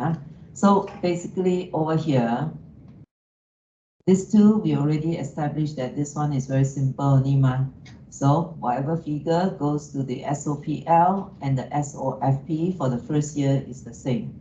Okay, so let's say this is X1. All right, so 1 million times by 8, which is the share price. Actually, you have only one sales manager. 1 times 1. So it's the same. So 1 million times by 8, which is the fair value of the option at the grant date. And since the vesting period is over 4 years, you times by 1/4. Okay? Then second year, you also repeat the same. 1 million times by 8 times by 2/4, because this is the second year. Then of course, to go to the figure, to go to the SOPL, you have to minus 1, X1. So this will ended up with X2. This is the cumulative figure of all those that I typed in. Okay? Then X6. What is happening in X6 is that the option was repriced at 10, and the fair value of original option before the repricing was 6. So in other words, this one, the difference in the pricing is 4, and this is considered as a modification. And if this particular modification will increase the total fair value of the share-based payment arrangements, it will benefit the employees. So if it benefits the employees, then you have to take them into consideration. Okay, so this one, the first portion over here is what that you just do mechanically until the year number 4. Okay, then the difference over here, this is the additional, the modification kind of that benefits the employees. So it's still the same, take the 1 million, but now you have a benefit of a reduction in the exercise price to become, how to say, originally they tell you it is 6, then after that the repricing become 10. So there's a difference of 4. So this is the 10 minus 6, 4. And because this is only going to be over the next 2 more years only before you vest, so you spread it over 2 years only. So 1/2, 2/2. Then you can complete the whole thing. So I think at the end, this is 12 million.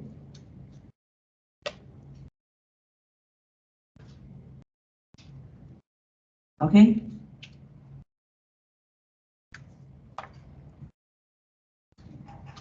Then we want to look at the next one. Okay, this one you go and calculate. Then you look at the next, illustration 8. This is also another modification that actually benefits the employees in the sense that there is early settlement. Okay, so entity granted share options to employees on the first day of Jan 20X1. Vesting period 3 years. Total expense to the vesting date was determined to be 10 million. So in other words, they're telling you that by the time 3 years is up, it's just like this, that particular 10 million is like this figure. By the time the vesting period is up, how much will be the total expenses? Okay, so total expenses to the vesting date was determined to be 10 million. Then, as at 31st December 20X2, so which means what? From here to here, how many years has passed? 2 years only. Supposed to be vest in 3 years' time, right? But now only 2 years. Entity decided to settle the award immediately. So in other words, the vesting period has been cut short. Suppose its vesting period is in 3 years' time, but then after 2 years, then they tell you, oh, today we can actually vest already. So they want to settle the award immediately. So expenses charged in X1 was 3 million. The amount that would be expensed in year 2 was 3.2 million. Okay, so which means that if you follow the sequence, X1, 3 million, X2, 3.2, and then the balance will be in X3. But because this particular vesting period has been shortened from 3 years to 2 years, that means you have to bring all the remaining charges to be charged out in year X2. So this is an early settlement. Amount charged at the end of the second year will be just the balance. Because suppose it's like first year 3 million, second year 3.2, right? And then the third year, which is the balance. But total all this is 10 million. 10 million. But because the vesting period has been brought forward, or what we call accelerated, so which means you don't spread over 3 years, this one is already confirmed, then 10 minus 3, which is 7 million, everything will be settled in year 2. You don't have to go until year 3. Okay? So this one also benefits the employees, right? Then we look at what are those modifications that does not benefit the employee. So basically over here they tell you that if you do some modifications and the modifications does not end up benefiting the employees, you're just going to ignore them because it reduces the benefits that will go to the employees. Okay? Illustration 9.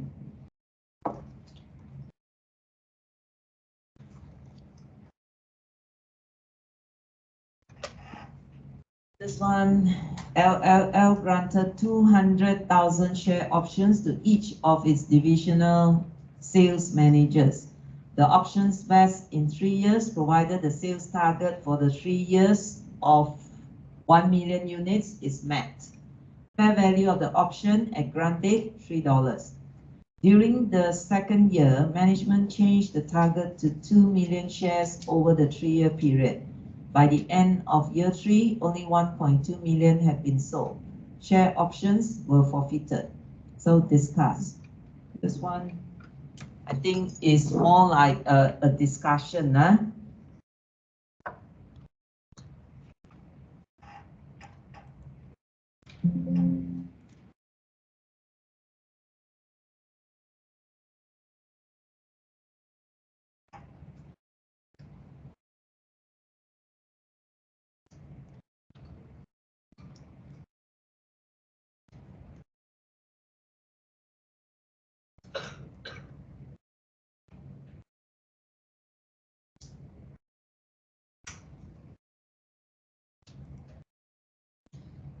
Oh, so small.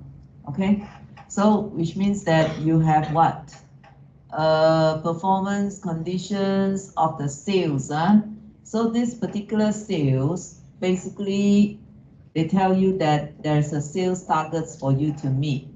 Okay, so performance condition is not a market condition. So which means that how much you want to sell, it is not considered as a market condition. Market condition usually ties to the share price. Entity has to recognize the services rendered during the vesting period of 3 years based on the best available estimate. Okay, so it has to amend the estimate if the subsequent number of the equity instrument expected to vest differs. So in other words, since this is not a market condition, any changes thereof, suppose you need to do the adjustments, you need to revise. But they tell you that since this particular modification is not beneficial to the employees, you do not make any adjustment. Why do we say the modification is not beneficial to the employees? Because they tell you that suppose 3 years target 1 million units. All right, you must sell 1 million units of whatever products. And then later, in year 2, the management say, we want you to change the target to 2 million sales, all right, over the 3 years period. and all these. So in other words, the target keep on changing and keeps on increasing. So this is not beneficial to the employees. So if it is not beneficial to the employees, we do not do anything. We don't make any adjustments. So which means that we go back to the original. So our SOF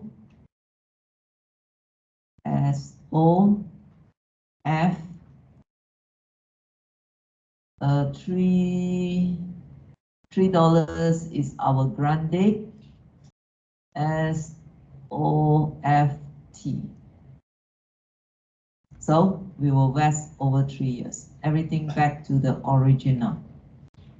Okay. So for each of the 3 years,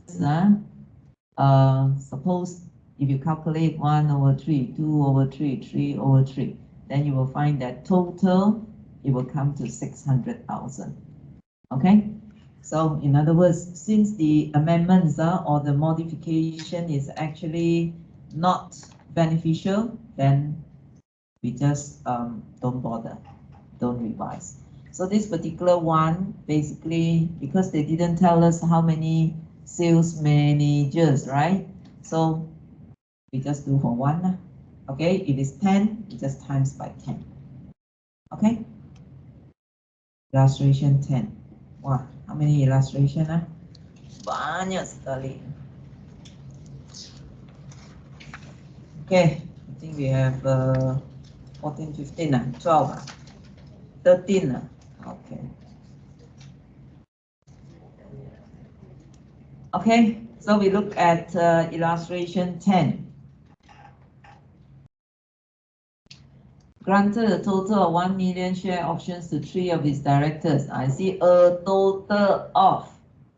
That means 3 orang, the S and the O is equal to 1 million, which will vest in 3 years. So vesting period, 3 years.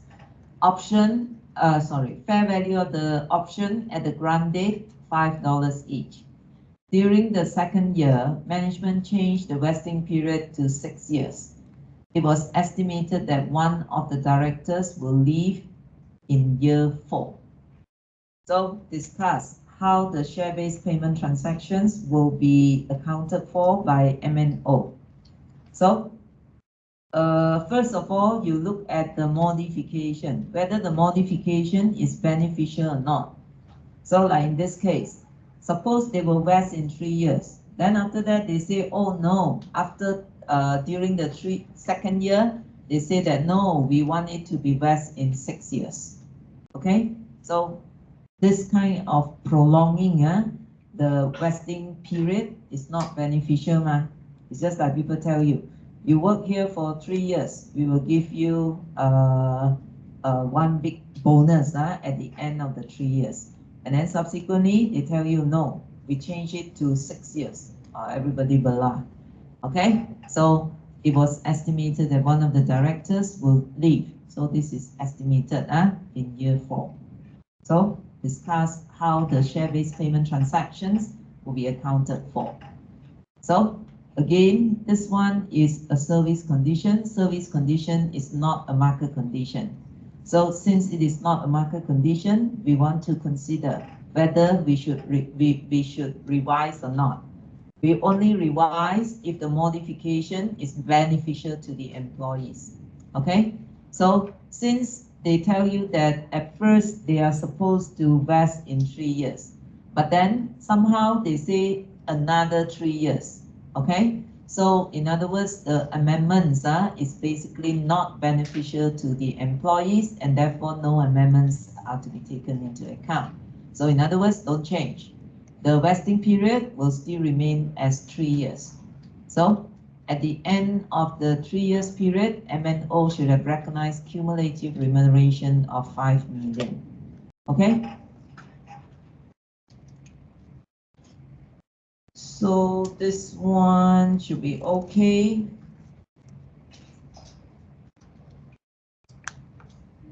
Because if you want to calculate, you can. How to calculate to get to the 5 million? We have to go back to here. So SO is 1 million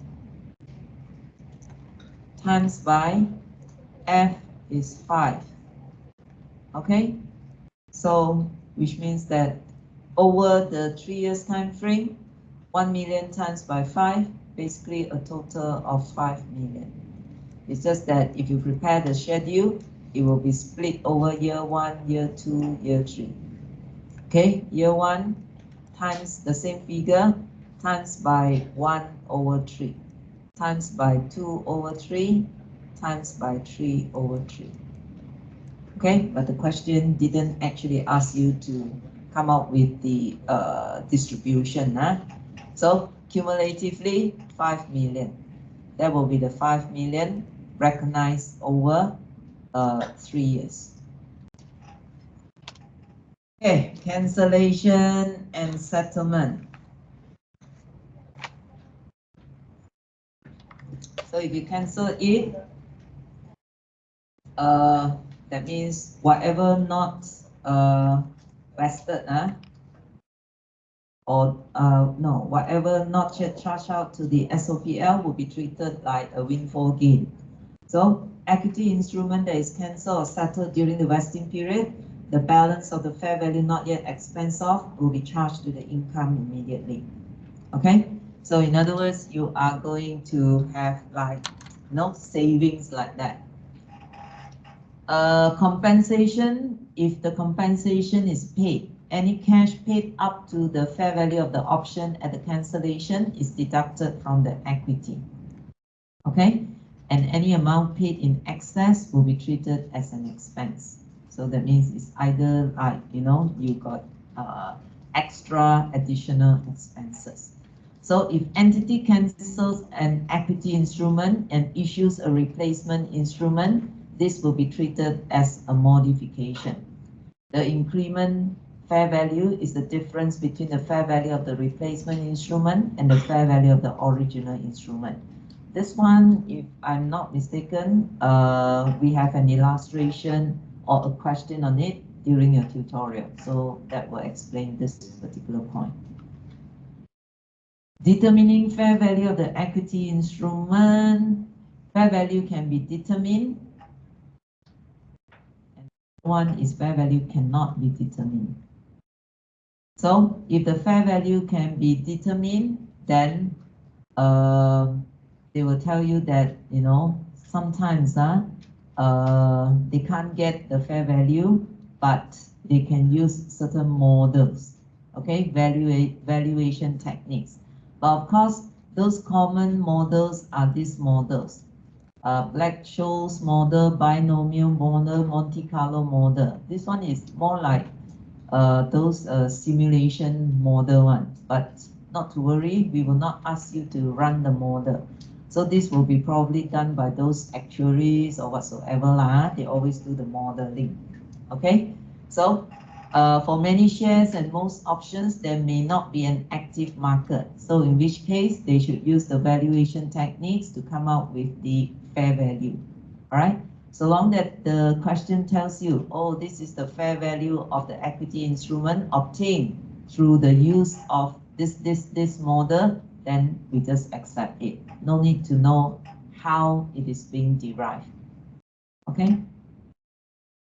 But sometimes you will find that the fair value cannot be determined. If the fair value cannot be determined, you have to measure the fair value of the equity instrument granted at their intrinsic value. Okay? So intrinsic value basically is just the difference between the fair value of the price, fair value of the share price, and what the counterparty is required to pay. So that's the difference.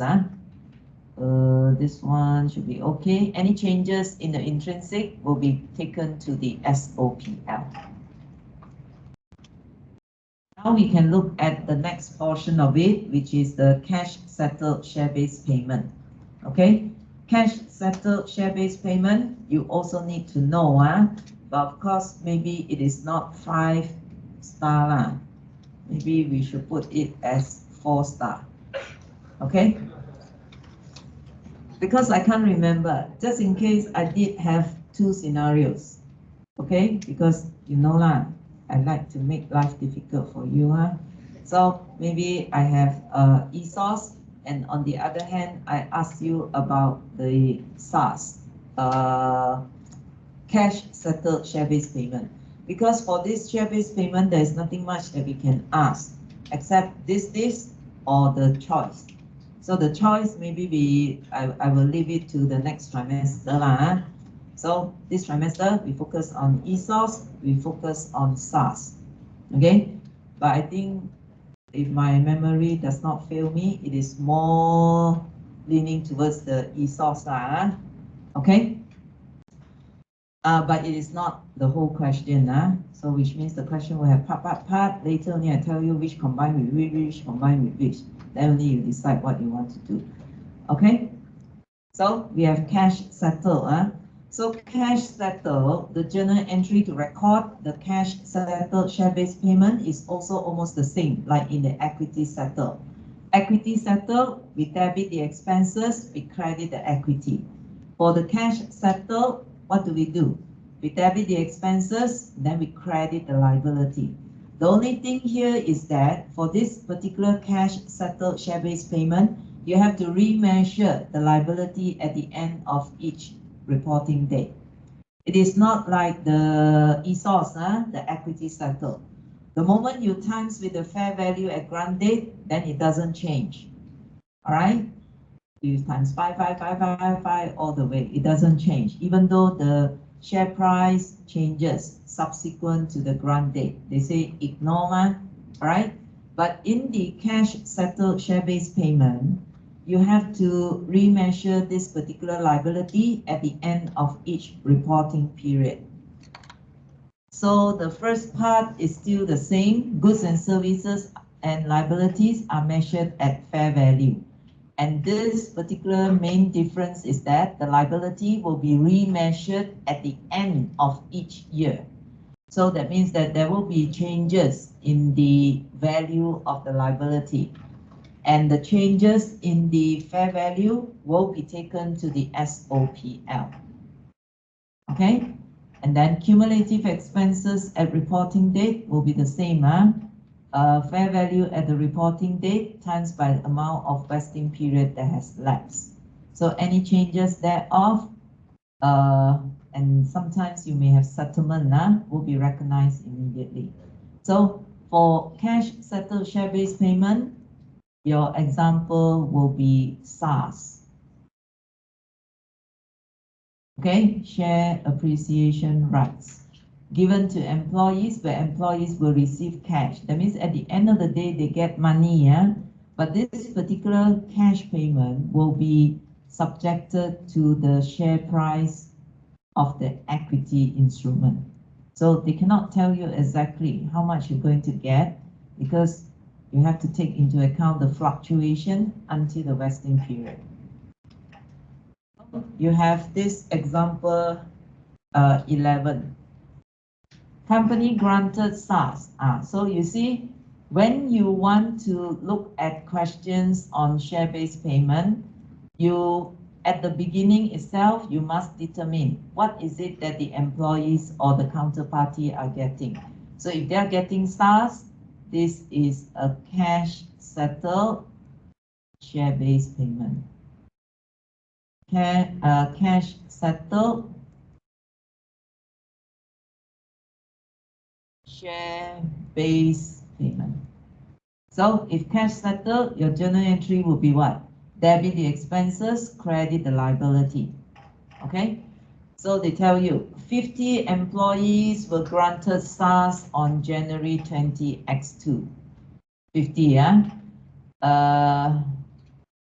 the rights will vest in X4. So this kind of calculation, you must not get them wrong one. How many years is the vesting period?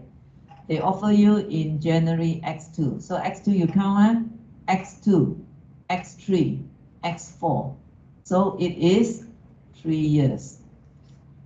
Do not, I repeat, do not take X4 minus X2 and then you ended up with 2 years.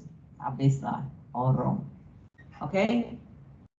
And then company estimated that 80% of the award will vest. Okay, so you can also use the same way that we have done the SOFT method. And then share appreciation rights. This is at the end of the first year. It became, this is not a dot, this is a comma, 9,000 per rights. Then on end of the following year, the company revised the estimates as follows. Fair value of each award become 10,000 and 90% of the award would vest. So you go and calculate. It's just the same as using the SOFT. Yeah? Okay.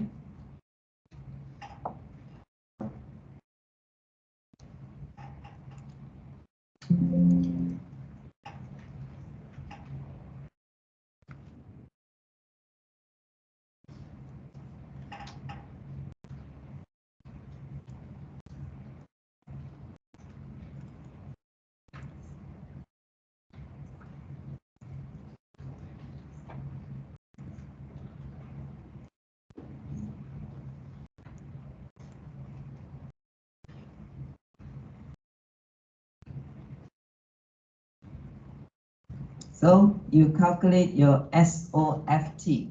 So in the first place, you have 50 employees.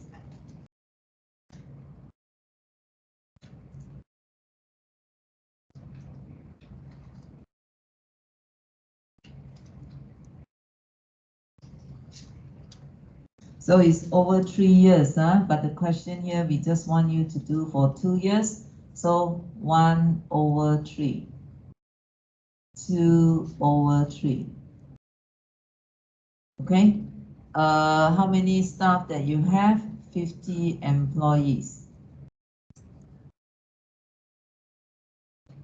Estimated that 80% of the award will vest. So in other words, some of the employees will not pick up, so only 80% of them. So you times by 80%.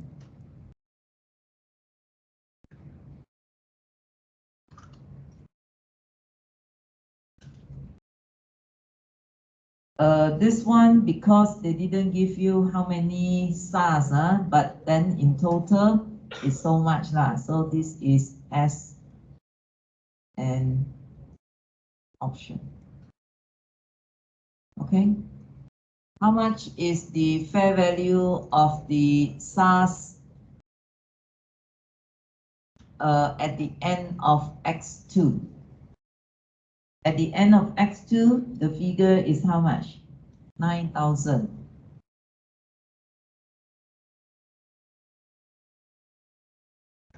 So since we have taken that, this one we just remove. S and O, okay, together. So you get some figures. 50 times by 80% times 9,000 times 1/3. So this you're going to get 120,000. 120. Then for X3, what is going to happen? There will be changes in the numbers who will vest, which means still the 50 employees, but 90% of them would vest. 90. Okay, and at the end of year 3, fair value of each award is 10,000. 10,000 times by 90% times by 50 times by 2/3. So this will be 300. This one is 180. So at the end of first year, which is X2, company will recognize employee cost and liability as 120. Because you just debit the staff cost, you credit the liability. Okay? And then at the end of 20X3, of course, we are talking about the figures that goes to the SOPL line. Okay? SOPL, the liability will be at the SOFP. Yeah? So let's say we talk about the staff cost. This under one. Because liability is different now. All right. So at the second year, we are going to have employee cost of 180 to go to the SOPL. Okay, so which means this plus 120 plus 180 at the end is 300,000. So which means the liability at the SOFP at the end of the second year, which is 31st December 20X3, will be 300,000. Okay, so you see that the fair value of the SARS will change because at the end of each year, you're supposed to remeasure. Okay?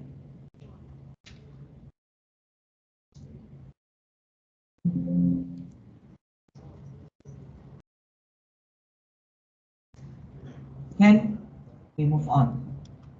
12.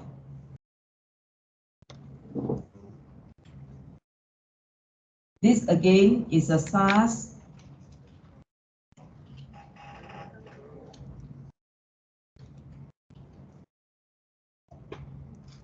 SARS is a cash settled share-based payment. When was it granted? First day of Jan X1 to 500 based on 500 shares to its employees. The rights vest on 31st December X1. So that means this one is only 1 year. You grant it on the first day, tapi you are going to vest at the end of it, which is 31st December X1. So vesting period, 1 year. Payment was made on 10 January X3, which means that today the employees becomes entitled to receive the SARS, but the payment was made much later. Okay, so which is like 2 years, no, X1 vest, X2, they also didn't claim, or the payment for this particular SARS was not made, but only made on 10 of January X3. So they tell you, share price on X1 was 10, 31st December X1, 13, 31st December X2 was 12. So all these you need to take into account, yeah? So calculate how much is the amount to be recognized as expenses to be disclosed as liability in the SOFP. So you can see the ones at the bottom here. So on 31st December X1, company will recognize employee cost and liability of 1.5 million because this particular share price was 10 ringgit on the grant date, but subsequently at the year end it became 13. So the difference between this times by the 500 shares, that will give you 1.5 million. So this one is at the end of X1. So suppose everything vests, right? So you are going to recognize 1.5 million in the SOPL. At the same time, recognize a liability of 1.5 million. Okay, so how do you calculate? The calculation is here. So you just plug in the calculation here. And then on 31st December X2. So which means that so long that the payments has not been made, the liability you still have to remeasure until the payment is made, which is in 10th of January X3. So that means even though the shares already vested, but X2, you still have to do the remeasurement. So the X2, basically your share price would be from what? The 1.5, let me see. So in other words, here you have a reduction. Now is 12, originally is 10, okay? And then you will find that there will be a reduction of the liability of 500,000, okay? Because at the end of the day, in the SOFP, this figure is only 1 million. Okay, so at the SOFP, because of the changes in the pricing of the share price. So in other words, over here you have bracketed 0.5.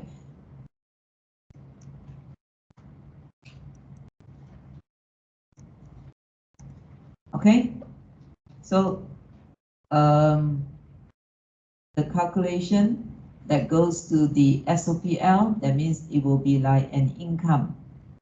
Okay, because at the end of the day, your liability will be shown at only 1 million.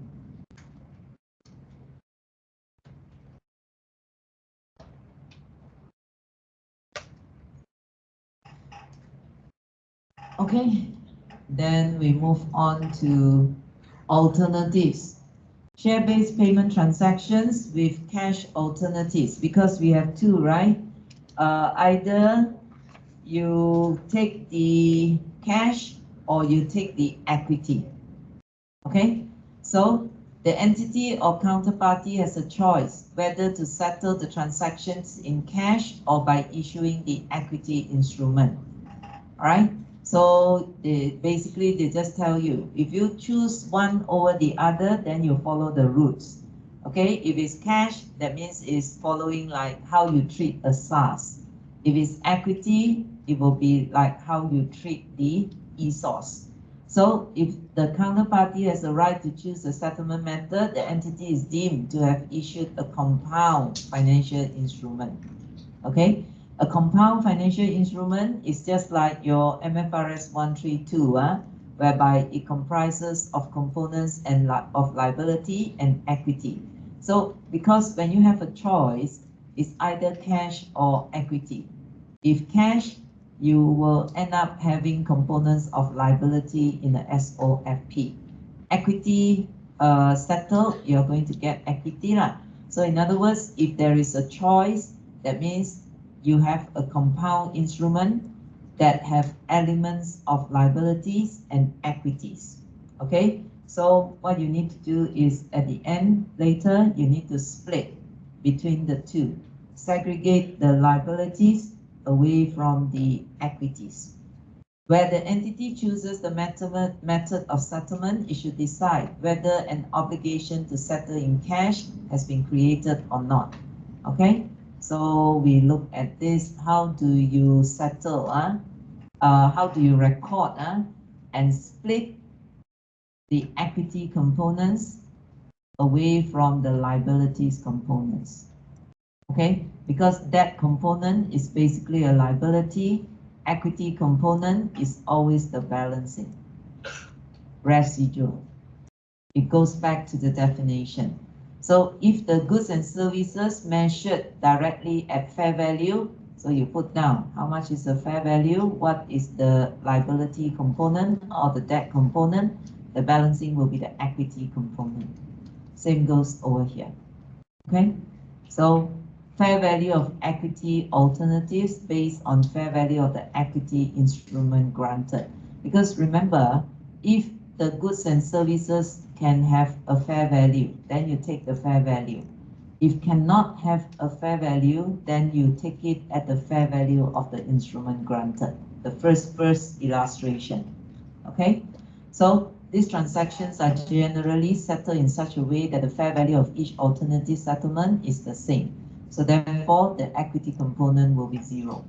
Okay, they will tell you fair value, the first two figures are the same, so therefore the equity component will be 0. So you can have a look at this illustration 13. Last illustration. Yes. I have too many illustrations. Next time must cut down. Okay, a company gives its employees a choice. So that means it goes under the third criteria. That means you either can receive cash or you can receive equity instrument. Okay, to receive their bonus payments either in the form of company shares or cash equal to the share price. So either equity is like either ESOS or SARS. They are to receive 10,000 shares valued at 5 each, or cash payment equivalent to the fair value of the shares offered. Okay, so the question asked you is, what is the amount of equity component? So of course, this, since you have a choice, that means it is a compound instrument. Okay, so the compound instrument, you have to calculate how much is the fair value of this particular bonus compared with the debt component. So company will record a liability of 50,000. Equity component is 0, being the difference between what? Because this is with regards to bonuses, so bonuses will not have any fair value, so which means that they will be measured based on the fair value of the equity instrument. So fair value of the equity instrument will be this times with this. 10,000 times with 5, so you get 50,000. And the fair value of the cash alternative is also the same because it will be based on the share price. 10,000 shares, share price is 5. So 10,000 times with 5, you're also back to 50. So the first figure of 50 minus the second figure of 50, the equity component will be kosong. Okay?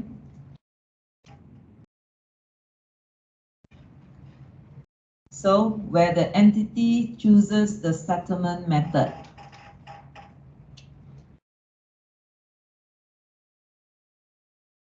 This one is, the first part is counterparty, that means either the employee or the creditors.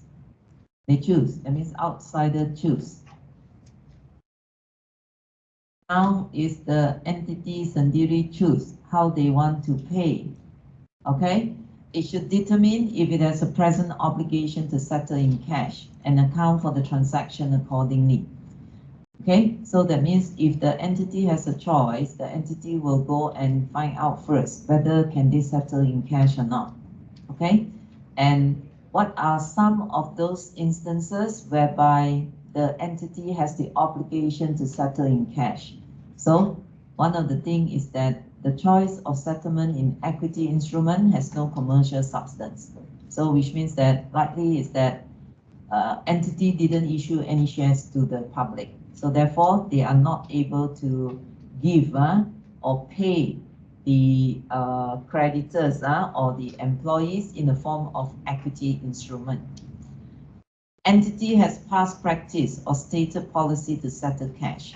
So this one more like your constructive obligation kind of stuff that says that, oh, in the past, when the entity chooses either to pay in a cash or pay in the form of equity shares, they always choose the cash. So which means that cash will be the norm. Or the last one generally settles in cash when the counterparty requests for cash settlement. Okay, sometimes your shares not laku one, people don't want to hold your shares, so they rather hold money. Okay, and therefore the counterparty or whoever that you owe money to, they probably say, just pay me in cash.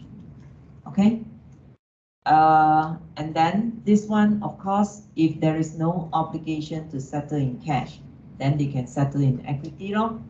So they will account for it as if it is like an ESOS like that, equity settled share-based payments. Okay?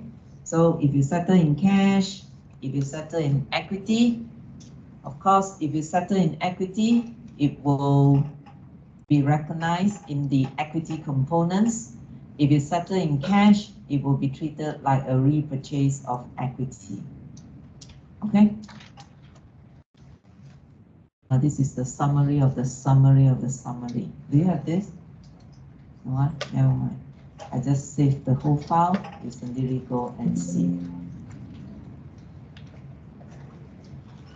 I thought I could finish the class exercise. So which means since I already informed you that class exercise is very important, so there are so many of those class exercise. So you must go and do all those class exercise, and we shall discuss them next week.